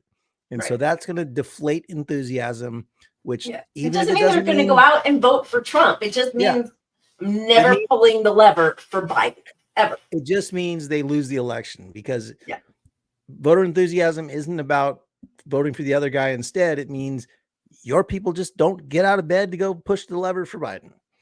They're like, fuck it. They have a little bit more of the fuck it's. Exactly. And if this doesn't clear it up, I can't help you.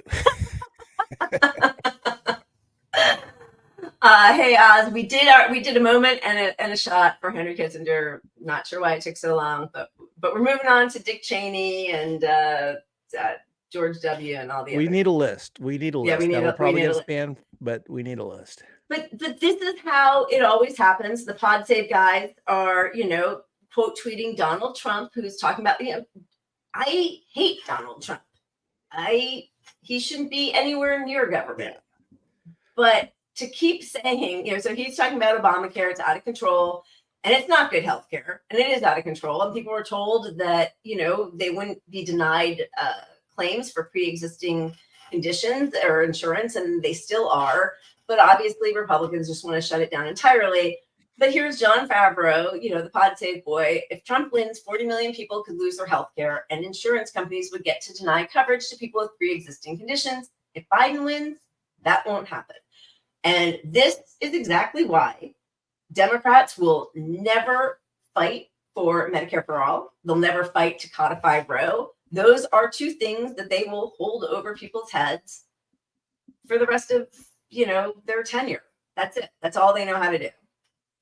And that'll do enough to get some people out to vote for him. I mean, the lesser evil, you know, it's a compelling argument for a lot of people. Logically, it makes sense. It's a valid argument to make. Doesn't mean I agree with it, but it's held up by logic on some level.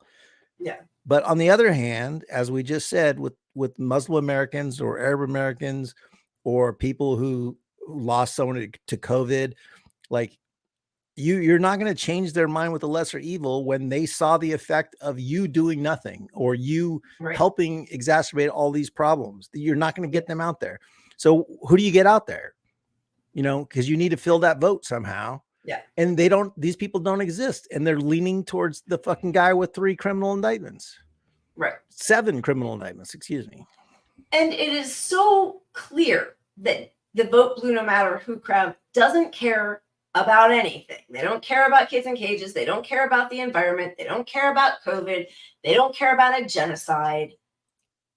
Like, I mean, I do wonder if Trump wins the election, if we don't lose even more voting rights. But like, why didn't they pass the Voting Rights Act in the first 2 years of Biden's presidency? I mean, they did nothing. They did nothing to show this is the reason why you vote for Democrats. Look what we got. Nothing.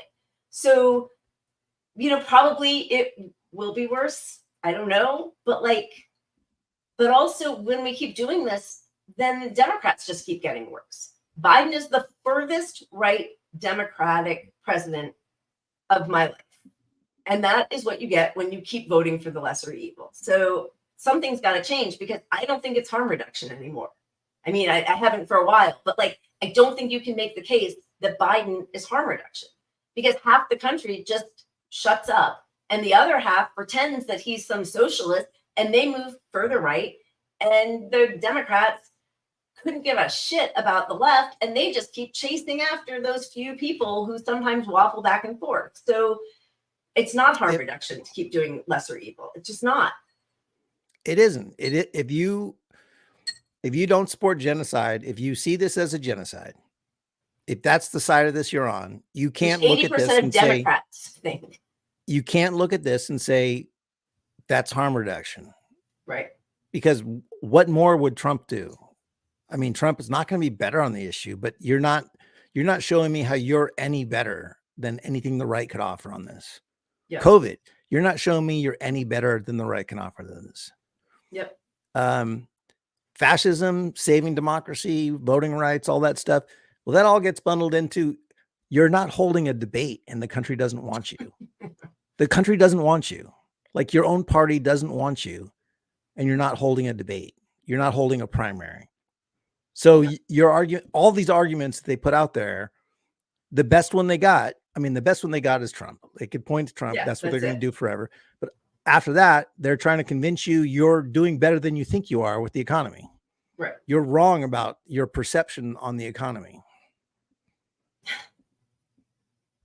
And they would rather browbeat voters than browbeat the person in charge who has it in his power.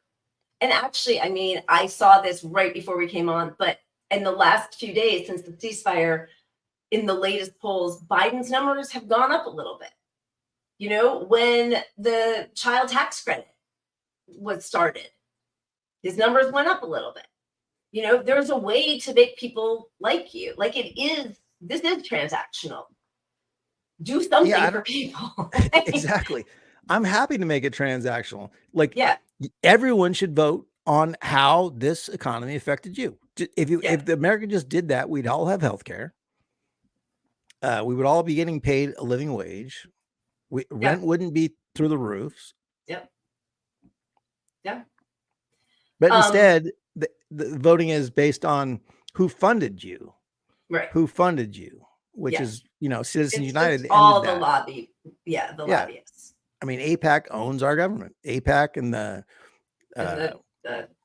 defense. What's the other one? Defense, the military industrial complex. Yeah, but it's a mess.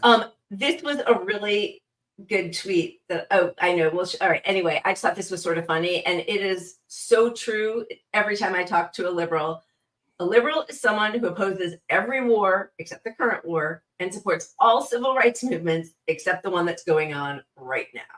And it is so true.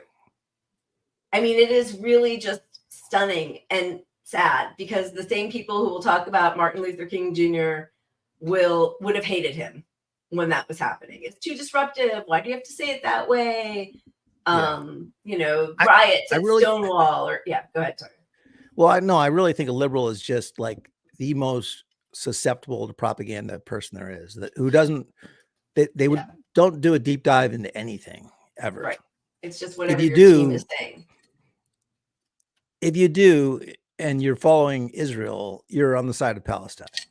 Yeah. So if you're on the side of Palestine on this, you're not going to say, hey, don't criticize Biden. You're not going to be out there putting out, right. You're going to say, hey, I like Biden, but this genocide is not cool with me, Right. But liberals are just like, they go along with it all. They go along with it. And if you see what's happened with all of the protests pressuring the government and Biden, and, all he has to do is pick up a phone and Netanyahu will have to do what he says. We've seen that happen before from many presidents, including Biden in, I think, 2021. So he gets pressure because there's protests all over the country, pressures Netanyahu for a ceasefire, and his numbers go up. So, like, the liberals who get mad at people protesting should be really grateful because when he responds to what people want, he becomes more popular. Like, that's the way that all works. But they are constantly shitting on anybody who's critical. Exactly. All right. That is always. Do you want to? Thank you. That's all I need to hear. Lots of AIPAC stuff. Do you want us to go through quickly? Yeah, let's burn through it. What do we got? We got AIPAC targeting the squad. You know, it's gross. AIPAC should not, you know, a foreign government's lobbying arm or PAC should not be able to influence our politics the way that they do. But the truth is, at this point, I mean, Summer Lee, Cori Bush, and Rashida Tlaib, I think, are the only ones I care about. Ilhan Omar sometimes. But, like, they've lost the support from the grassroots, so I don't even know. I don't know. What do you think? Yeah, I mean, we were talking about this before the show, but they don't talk to their audience. They talk to their audience directly in a one-way street, but they don't go on shows. They don't discuss, they don't debate any of this stuff. They don't call up the activists who helped get them elected in the first place to put pressure on them and on the establishment to fight for all the policies they promised they were going to bring the ruckus to. So, you know, I mean, I don't know what kind of support they still have, but anyway, there are, you know, two people in Tlaib's district or in her area who were approached, Hill Harper and Nasser Beydoun were each approached by AIPAC with $20 million bribe to primary Ilhan Omar. Yeah, and I got to say, Benjamins. like these are the two people who came out and said it, which took iron balls. Yeah. I but think how much of this critical of Israel also, which is kind of interesting. But how much of this is just going on in everyday situations? For take Israel off the situation, that say there's a pipeline they want in some place. Oh, 100%. You know, yeah. these people come and approach these people with here's how much money I'll put into your campaign. Yep. We'll get you elected. And that's it. And they don't, even the people that don't, you know, take the money, they don't go out and rat these people out because they want money from some other group. And they, you know, the last thing they want is an enemy because it puts all this money against them. Yep. Yep. That's how our government's run right there. It is 100% how it's run. And there is also, you know, Fetterman, who's like wrapping himself in, sorry, I'm trying to look at people's comments because normally we interact a little bit more. And now I'm realizing that I haven't, and I am seeing double. And now I don't know which people I've already Perfect. put up or not. So I'm going to say sorry, but thank you for commenting. Fetterman wrapping himself in the flag, putting up all of the hostage pictures, and in Ryan Grimm's book, The Squad, there's a whole section on how basically he allowed DMFI, the Democratic Majority for Israel, to write a script for him so that they would not fund his opponent, Connor Lamb. And he was like, yeah, sure, I'll do it. And he even says, I would also respectfully say I'm not really a progressive in that sense. Fetterman, unprompted, stressed there should be zero conditions on military aid to Israel, that BDS was wrong, and so on. Let me just say this, even if I'm asked or not, I was dismayed by the Iron Dome vote, he added. And so DMFI and AIPAC stayed out of his race, and he beat Connor Lamb. And, you know, that's what that money does. Even that statement, I mean, that statement is probably like directly from them. Like, hey, we'll not fund your opponent if you put this statement out there. You were against them voting against the Iron Dome money. Right. That's enough, you know. And this influences our entire government across the board, not just Israel. It's big pharma, it's the healthcare, it's everything. But it's why when it comes to the squad, you know, they're pretty fucking useless because they've fallen prey to the system that no matter what, you know, they're not going to get out of it. They're not going to win elections, or they're not going to speak the truth because they want to keep some of the money away from their opponent. Right. They're not going to warn you about COVID risks because it's unpopular. Right. They don't work. There's no solution in politics is the problem. There's no solution in electoral politics. It's getting out on the streets. All right. I think it's time to spin, right? Or are we only, I think we only have We got Israel and maybe a timeline maybe we'll cleanse. get a timeline cleanse. Should we see? Yeah, baby. Yeah. Timeline cleanse. Look at that. Look at that. What do we have? What do you got? You got one you like on there? I'm looking. Mine, I don't know. Mine were kind of long. What's your Thanksgiving one there exactly? I got a Thanksgiving one. I'm I don't know. impressed. How Put it to up a while avoid ago. Let's arguing just- about let's see. politics at Thanksgiving. We've all been there. It's awkward, it's uncomfortable. So here's what you're gonna do. When you sit down at the Thanksgiving table, you're gonna say, I wish I had been born into a different family. That way, you'll be arguing about that instead of politics. Hope this helps. That's pretty good. I like it. That's good. Wait, let's do one more. Okay. Because we're pivoting. All right. Biden, in his term, pulled out of Afghanistan and pulled into Ukraine, Taiwan, and now Gaza, thereby starting wars with Russia, China, Iran, and basically the whole Middle East. And this guy knows he's going to die. It's a suicide mission. He knows what he's doing. Biden's a straight up jihadi. That's what he is. Forget Al-Qaeda, Al-Biden, okay? That's BISIS right there. Osama bin Biden. That's what that is. And you know who's been silent this whole time? Kamala Hamas. That's pretty good. I like that. All right. Comedian. I didn't know who he was. All right. I think we just got our one now. Let's spin it. Going to Israel. Yeah, baby. For dramatic effect. You're never gonna guess what we land on. All right, we're gonna go through lots of the sad numbers just to start. They are now saying in excess of 20,000 people have been killed, including over 8,000 children. This breakdown shows some of the people: 20,000 people, 8,000 children, 18,000 civilians out of the 20,000. 67 journalists. 67 journalists. 36,000 injuries, which, again, like looking at these people who are being having amputations on dirty hospital floors with no anesthesia. I mean, displaced 1.7 million. Completely destroyed housing units, almost 60,000. Partially destroyed 165,000.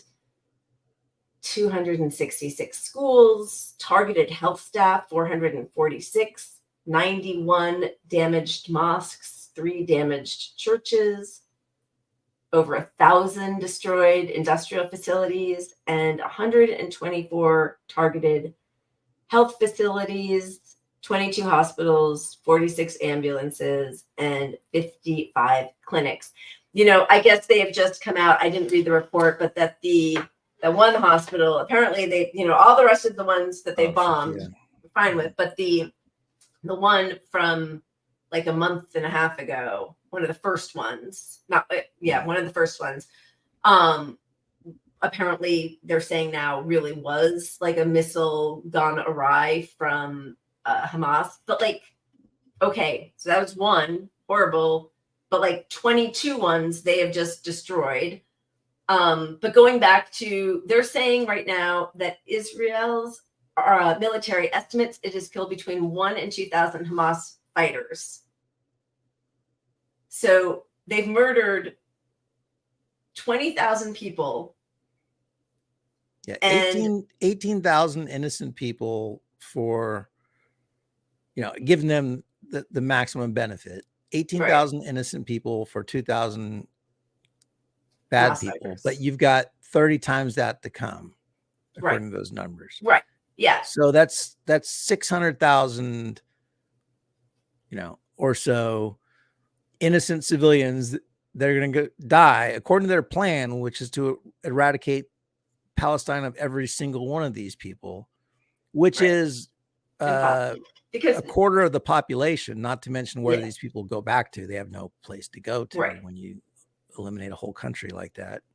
And while you're slaughtering them, you're creating more Hamas or whatever, the next thing that hates Jewish people Israel, in general, yeah. or Israel. Or Israel. I mean, honestly, there was a really great speech by the Palestinian ambassador to the UN.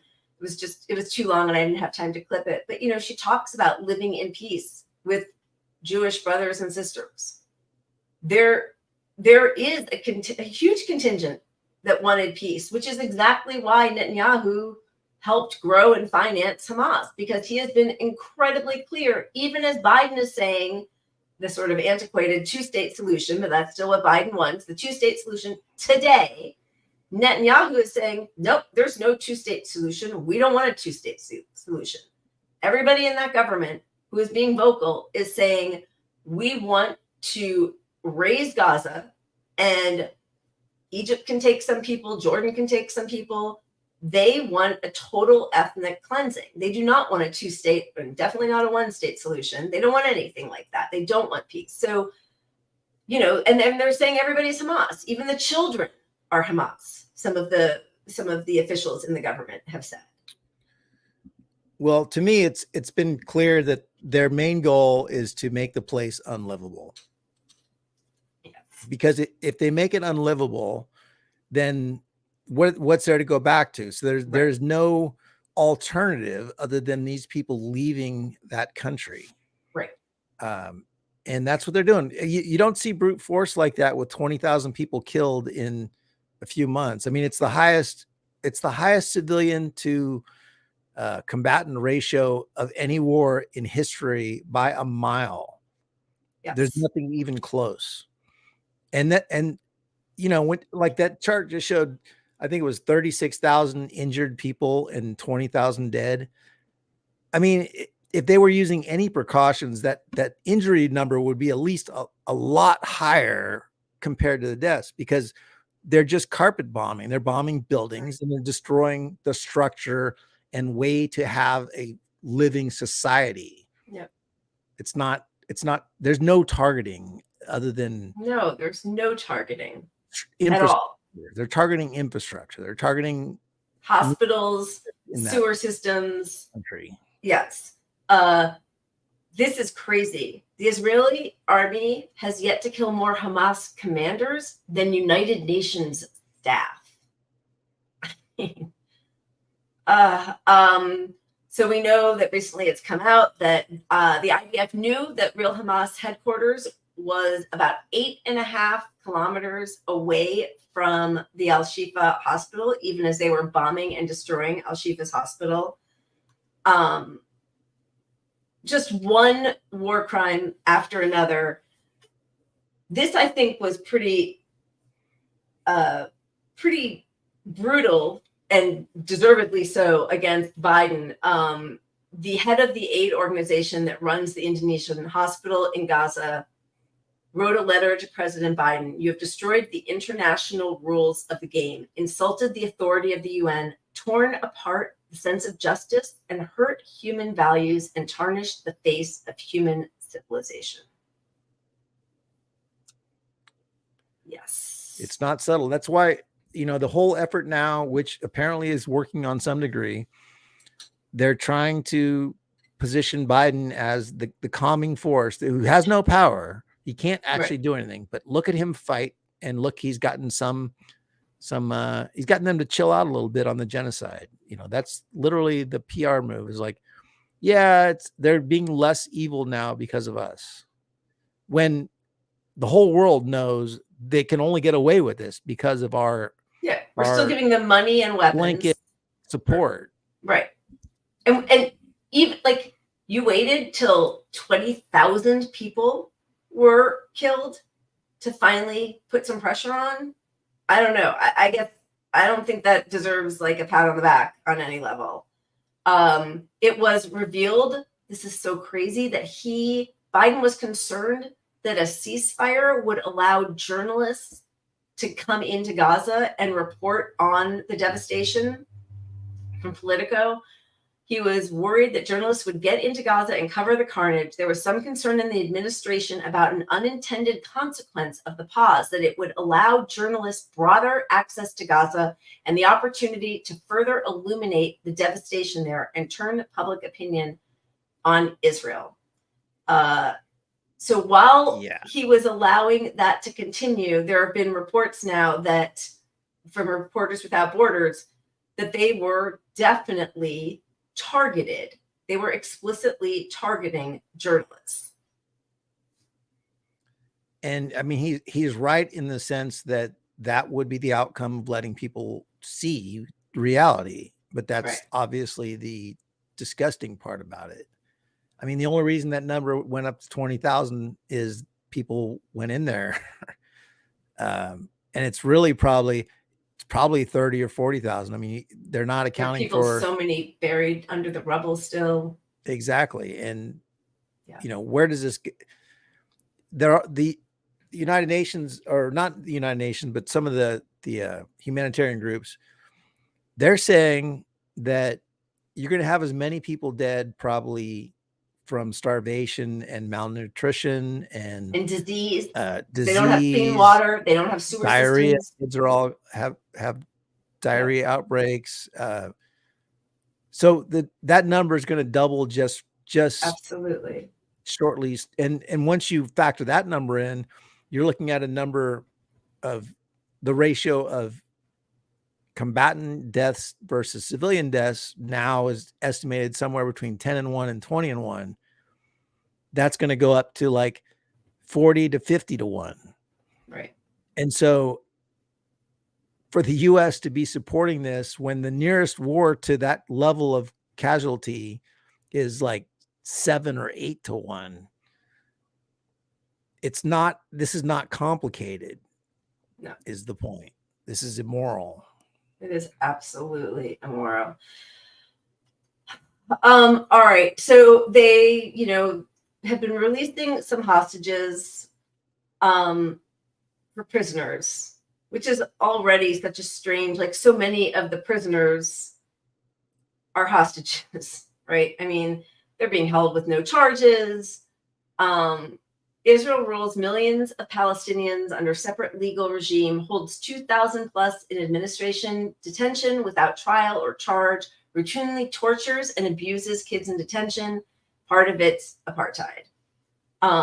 Now releasing some of these prisoners, the reason you don't see many pics of Palestinian detainees who were released, Israeli authorities had warned families not to talk to the press, not to hold gatherings at homes of any released prisoners, not to celebrate. Violators will be fined or detained. Also worth noting that 3,000 plus Palestinians have been arrested since October 7th. Former detainees, teachers, students, activists, people who wrote some posts on social media that Israeli authorities didn't like, etc. So, they keep talking about bring home the Israeli hostages. 3,000 Palestinians were added to, I think, the 5,000 that were already in Palestinian jails. I thought it was something like 10,000, to be honest. Yeah, but they almost doubled it. I thought like the first reports, because we covered it the very first week, was I think there were 5,000 Palestinians in jail, which was part of what Hamas said that they were doing this, October 7th invasion on, or not invasion of their own land, but, attack, was to free some of the Palestinians, because a lot of the people who are in Israeli jails are children. They've been held with no charges. Some of them are for gathering rainwater or throwing rocks or trumped up charges that some of them haven't been charged with anything. And some of the charges are, there are a lot of girls that they say were trying to stab babies. I don't know, but there's no proof that has to be shown. They don't have lawyers. They have to sign things in Hebrew. A lot of them don't read or understand Hebrew. I mean, this is what, it's a kangaroo court. I just wanted to show a clip real quick. Yeah. It's a short one. Explaining a little bit of that. Julianna, you're telling me that 150 of the people that are going to be released in exchange have not had any judicial oversight, have never been dealt with through the Israeli judicial system? Many of them, indeed. There is a system inside Israel that's called administrative detention. And what it is that a person can be picked up and held without charge, without trial, for as much as 6 months, and their detention renewed every 6 months indefinitely. Many of the people who we've seen on the list, and they have been releasing these lists, are people who are in these conditions as well. I think it's very important for us to recognize that unfortunately the only system that has worked in order to get people to be released is international pressure. And there has been no international pressure brought to bear on Israel for all of these years that it's maintained this military occupation.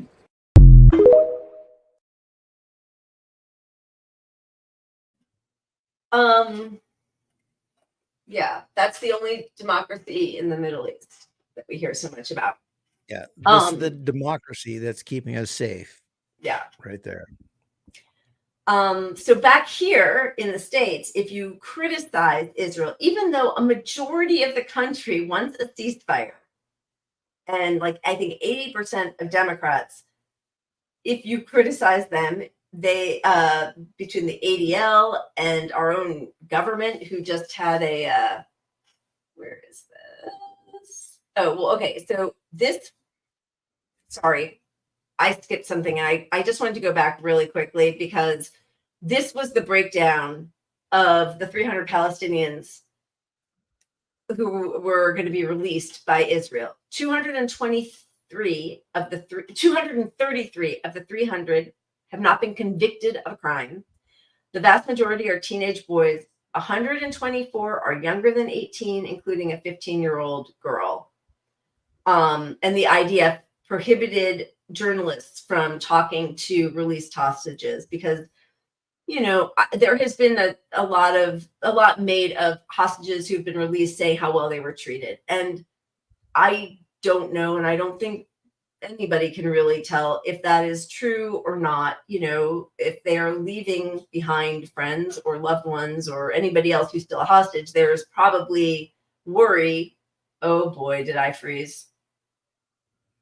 Yes, you did. Wow, look at that face. All right. You're gonna That's have to okay. keep it going. I'll be back. Yeah, I'm going to show the video of Gideon Levi Haaretz. Okay. Very good. Thank you. I'll be back. I probably pronounced that terribly, but here you go. I'm an Israeli. I was born in Israel. I even perceive myself as an Israeli patriot. I care about Israel. I belong to Israel. I'm attached to Israel. Don't speak about symmetry because there is no symmetry. I would even suggest that there is no conflict. Was there a French-Algerian conflict? There was a brutal French occupation in Algeria, which came to its end. And there is no Israeli-Palestinian conflict. There is a brutal Israeli occupation which must come to its end one way or the other. In our backyard, there is a regime which is today by far one of the most cruel, brutal tyrannies on earth. And I know what I say because I cover it for 40 years. And this regime cannot be defined but as an apartheid. Two peoples live on one piece of land. One people has all the rights in the world, and I'm talking now only about the occupied territories. One people has all the rights in the world. The other people has no rights whatsoever. It looks like apartheid. It talks like apartheid. It is apartheid. And nobody can contradict it. Go to the Jordan Valley. See the prosperity in the settlements, and then go and see the Palestinians who live there without electricity, without water, without any rights. And then tell me if it's apartheid or you might invent it another title.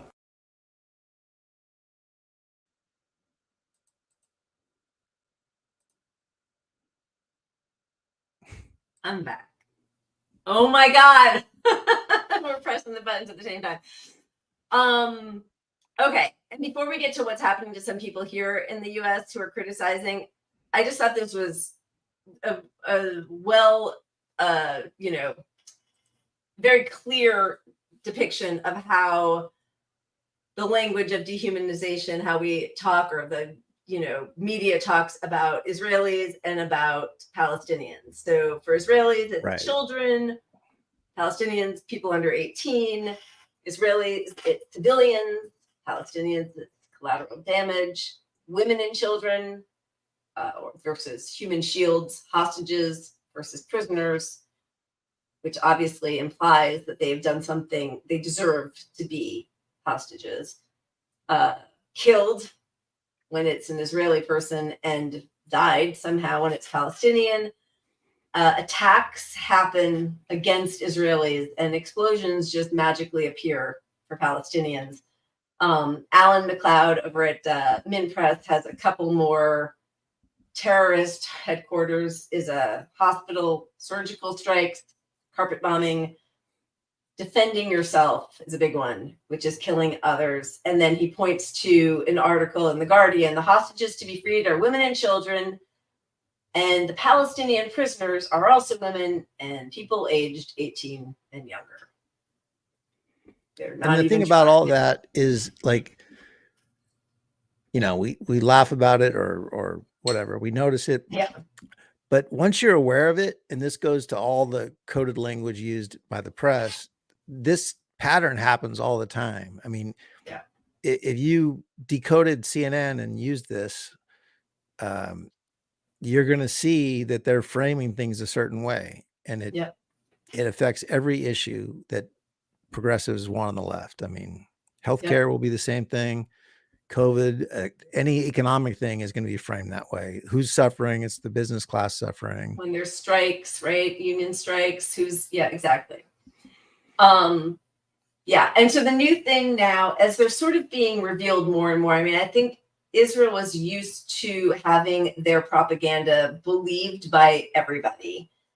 And now with social media and independent news sources, it's becoming harder and harder to convince people that committing a genocide is defending yourself. But now there's this new push is to call Palestinians Nazis. Israel's finance minister, 2 million Nazis in the West Bank, in Gaza. Yeah, obviously it's ridiculous, but look, the Nazis had power. Like, even if you attribute all these Palestinians want to kill Jewish people, you're their oppressor. It's a different power structure going on here. You can't call them Nazis. You are the Nazis. I mean, it's hard not to say that. Okay, so should we talk about what's happening here in the U.S.? Yeah. Just a lovely vote in the U.S. House of Representatives passed a resolution equating anti-Zionism with anti-Semitism. I'm really trying to figure out why Rashida Tlaib voted present, but anyway, it was 412-1. Thomas Massey, Republican from Kentucky, voted no, and Rashida Tlaib voted present. Yeah, so I looked at the actual resolution on this, and it's framed as Israel's right to exist is kind of how they couch all of it. But if you parse through that, it does directly tie anti-Semitism to anti-Zionism. So if you criticize Israel at all, right. But for her not to vote against it is baffling to me. I just really don't understand. Strange. It's and this for the squad not to, for anyone not to, really. But I mean, of all the people, it's really embarrassing. Yeah. Elon Musk banning people from saying from the river to the sea, or saying that, or talking about decolonization. He's saying that's hate speech. That's a clear call for extreme violence. And he's getting a boost from Jonathan Greenblatt of the ADL. I mean, amazing that the anti-Semite Elon Musk is in cahoots with the ADL, which shows you exactly who the ADL is. And then again, people trying to say that Hamas is actually worse than Nazis. Douglas McMurray, who tried to make this case before, is highlighting a new piece by another historian named Andrew Roberts. And Barbara Kay comes up to say, well, but Nazis only wanted Jews of Europe dead. Hamas's exterminationist ambitions are global.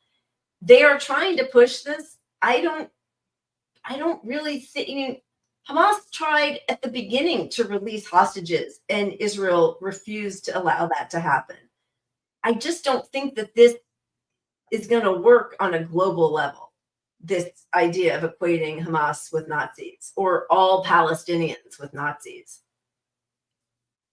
And really, when you look at it, the group pushing this, sort of holy war, which is not really the Nazi connection, but I mean, Israel itself has countless leaders out there talking about this as some sort of holy war of, the righteous people versus the others. And that's Nazi language. That's Nazi, Yeah. It's just so hard. Like, how is your government? That's a government position versus one group of the Palestinians, and you're attributing that to all Palestinians.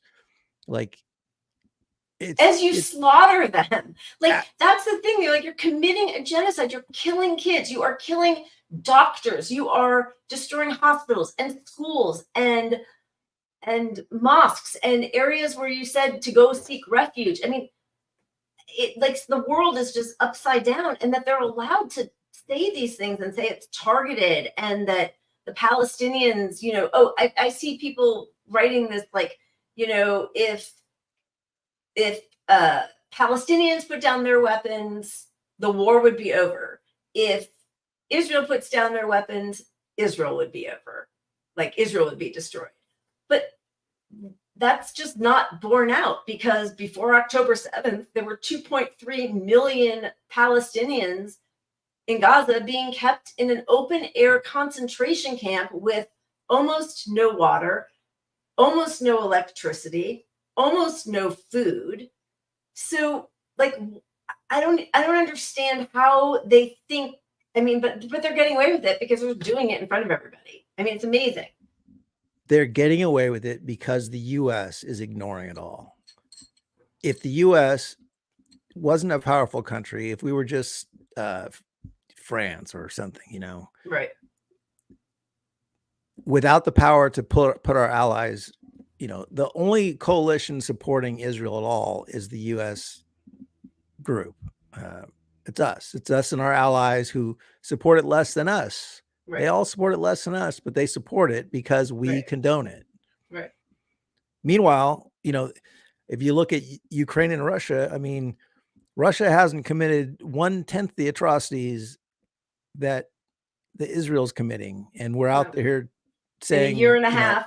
Yeah, but we're out there saying you gotta fund everything over there because the Russians are so evil. They're targeting, and you look at the civilian to combatant ratio over there, it's like 5-1 or something compared to what's going on right in front of our eyes with our endorsement. At the same time, we're asking for money for Ukraine. Right. We're giving the money to the bad guys who are 10,000 times worse. Right. And Putin also worse than Hitler. Yeah, they're going to have to come up with a new comparison, because apparently Hitler and Nazis weren't so bad. They what did McFall say? At least he didn't gas his own people, and he didn't kill ethnic Germans. That's what Michael McFall said. Amazing. All right, so back on the home front, we have got some people who are swiftly being shown what happens when you speak out about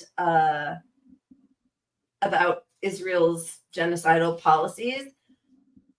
Susan Sarandon, her talent agency UTA dropped her as a client for showing support for Palestinians, which, only fuels all of the awful anti-Semites who talk about how the Jews run Hollywood. There was a little funny bit, though, where her son asked people, he said, "I'm really grateful to see people on Twitter defending my mom amidst a new era of McCarthyist blacklisting, but can you please stop using the clip of her getting her hair done with her honkers out?" And so I have something to say here. Another 75. What the hell? And then this gets nice, and look at how nice and snatched this gets too. Yeah, that's cool. I don't know. I think I might like this one. Come on. She's 75 in that clip. How is she 75 there? I just have questions. I think she must do lots of shots. Yeah.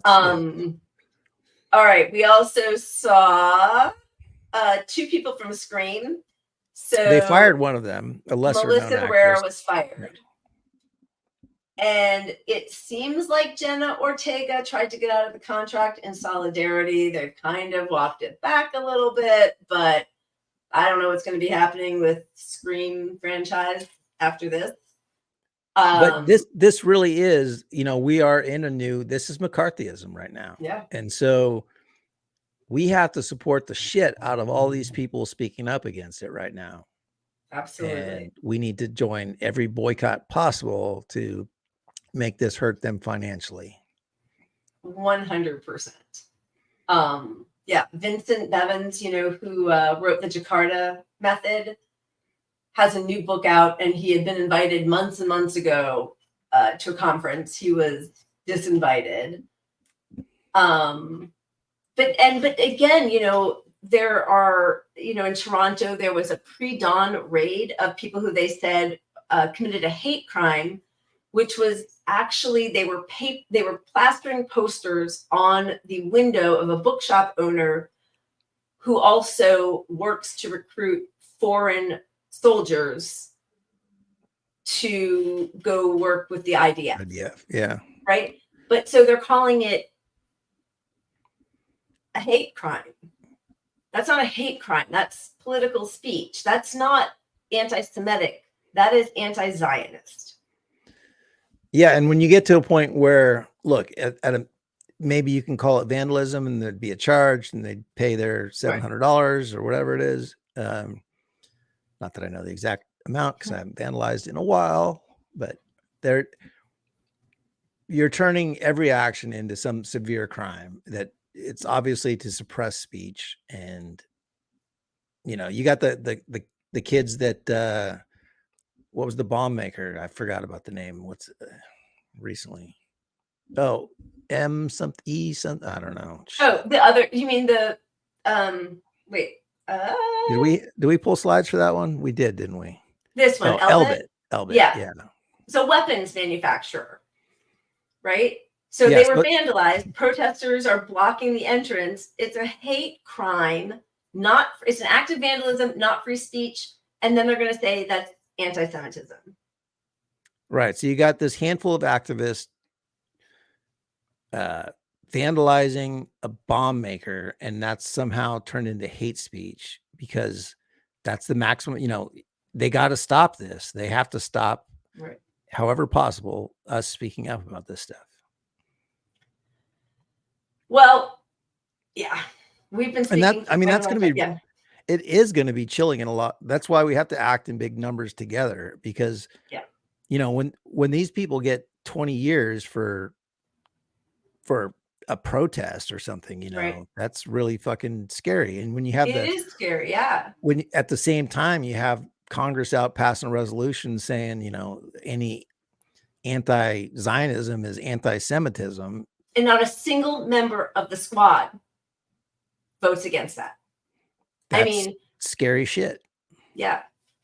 2 years ago, 3 years ago, we saw AOC crying on the floor after she was going to vote against funding for the Iron Dome. She gets a crazy talking to from Pelosi, Mama Bear, crying on the floor, and then she changes her vote to present. I mean, something scary is going on there. I get very frustrated, as so many of us do, because we were counting on all of these people to be stronger and to work together and to engage the activists who helped get them elected. They're doing none of those things. So I blame them for all of that. But I do think it must be, there's something I'm sure it's scary, But not only do they disappoint, they're not doing that stuff as we're watching the radical folks of the right do that stuff. So we're seeing it actually work on the right. I know. And they're not doing it in the face of clear moral imperative to be on the right side of this issue. 100%. And they're not taking it. So I do think the difference is the radical right and the Freedom Caucus and all the yahoos, they still get funding from very powerful people. And to be on the left is mostly to be fighting against all the very powerful people. So the way to combat that, again, is to use that outside inside strategy. I mean, you look at what's happening with people on the streets right now. The whole country would be with you if you were on the right side. Right. And that's where their whole argument falls apart, because this is a clear issue of where people in the public stands on this issue. So your argument about not being able to get elected, which is that they don't say that argument, but that's their sort of like excuse that people support them make, doesn't hold up. Right. No, you'd get tons of money. Popular. Yeah, you get tons of money. You get tons of support. You'd be reelected. You'd be FDR. They would have to, put buy our votes. Yeah. Yeah. Do it. It's 7:10. We have, I know we showed a short clip of a comedian. We have another clip of a comedian to go out on. And, we're using it as our one good thing because I think it is incredibly difficult to find humor about anything right now. And as much as Pat and I, wanted to do this show in the first place to find some joy together, it's hard as we get sort of mired down in talking about what happened. So when somebody else can sort of phrase it in a funny way, it does spark a little joy. So should we just play our clip? Yeah, amen. And his name is Gianmarco something or another. Yeah, Gianmarco. I need to see it. 1 second. Ceresi. Gianmarco Ceresi. A little humor for all of us. All right. Thank you, everybody. Cheers. Wait, is that it? All right. So we're going to go on that. So we'll see you all next week. Thank you. Cheers. But stick around to listen to him because it's a good couple minutes. Thanks, everybody. Punch up. I don't really have any material about Israel Palestine. I do think with everything going on with Israel and Palestine, it is the first time my black friends have ever been nervous to talk to me about something. They're like, "Hey, shalom." Then they start stammering. They're like, and I'm like, "Whoa, that is cultural appropriation."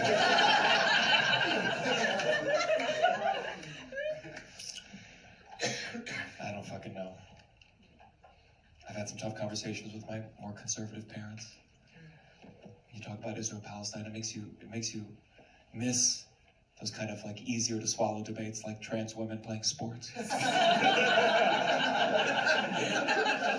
I mean, compared to Israel Palestine, that was a cakewalk, Now when my transphobic friends are like, "You see, this trans woman played volleyball, took out a little girl." I'm like, "Only one?"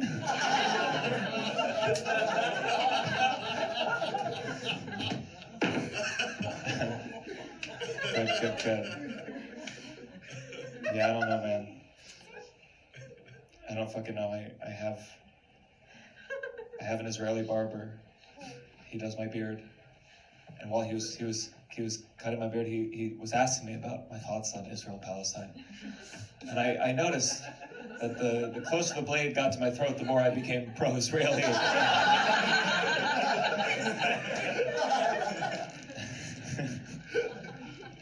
That's how it feels talking about that conflict while wanting to succeed in Hollywood.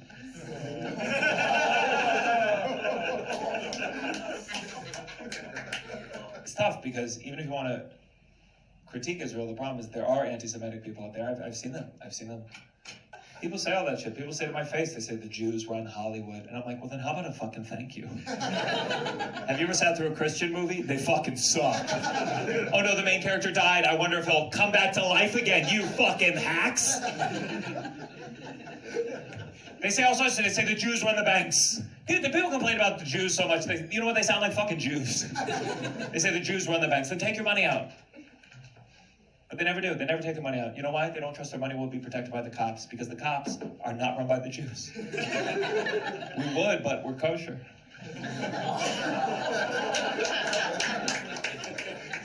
I like that joke because the people who would be offended by it don't fucking get it.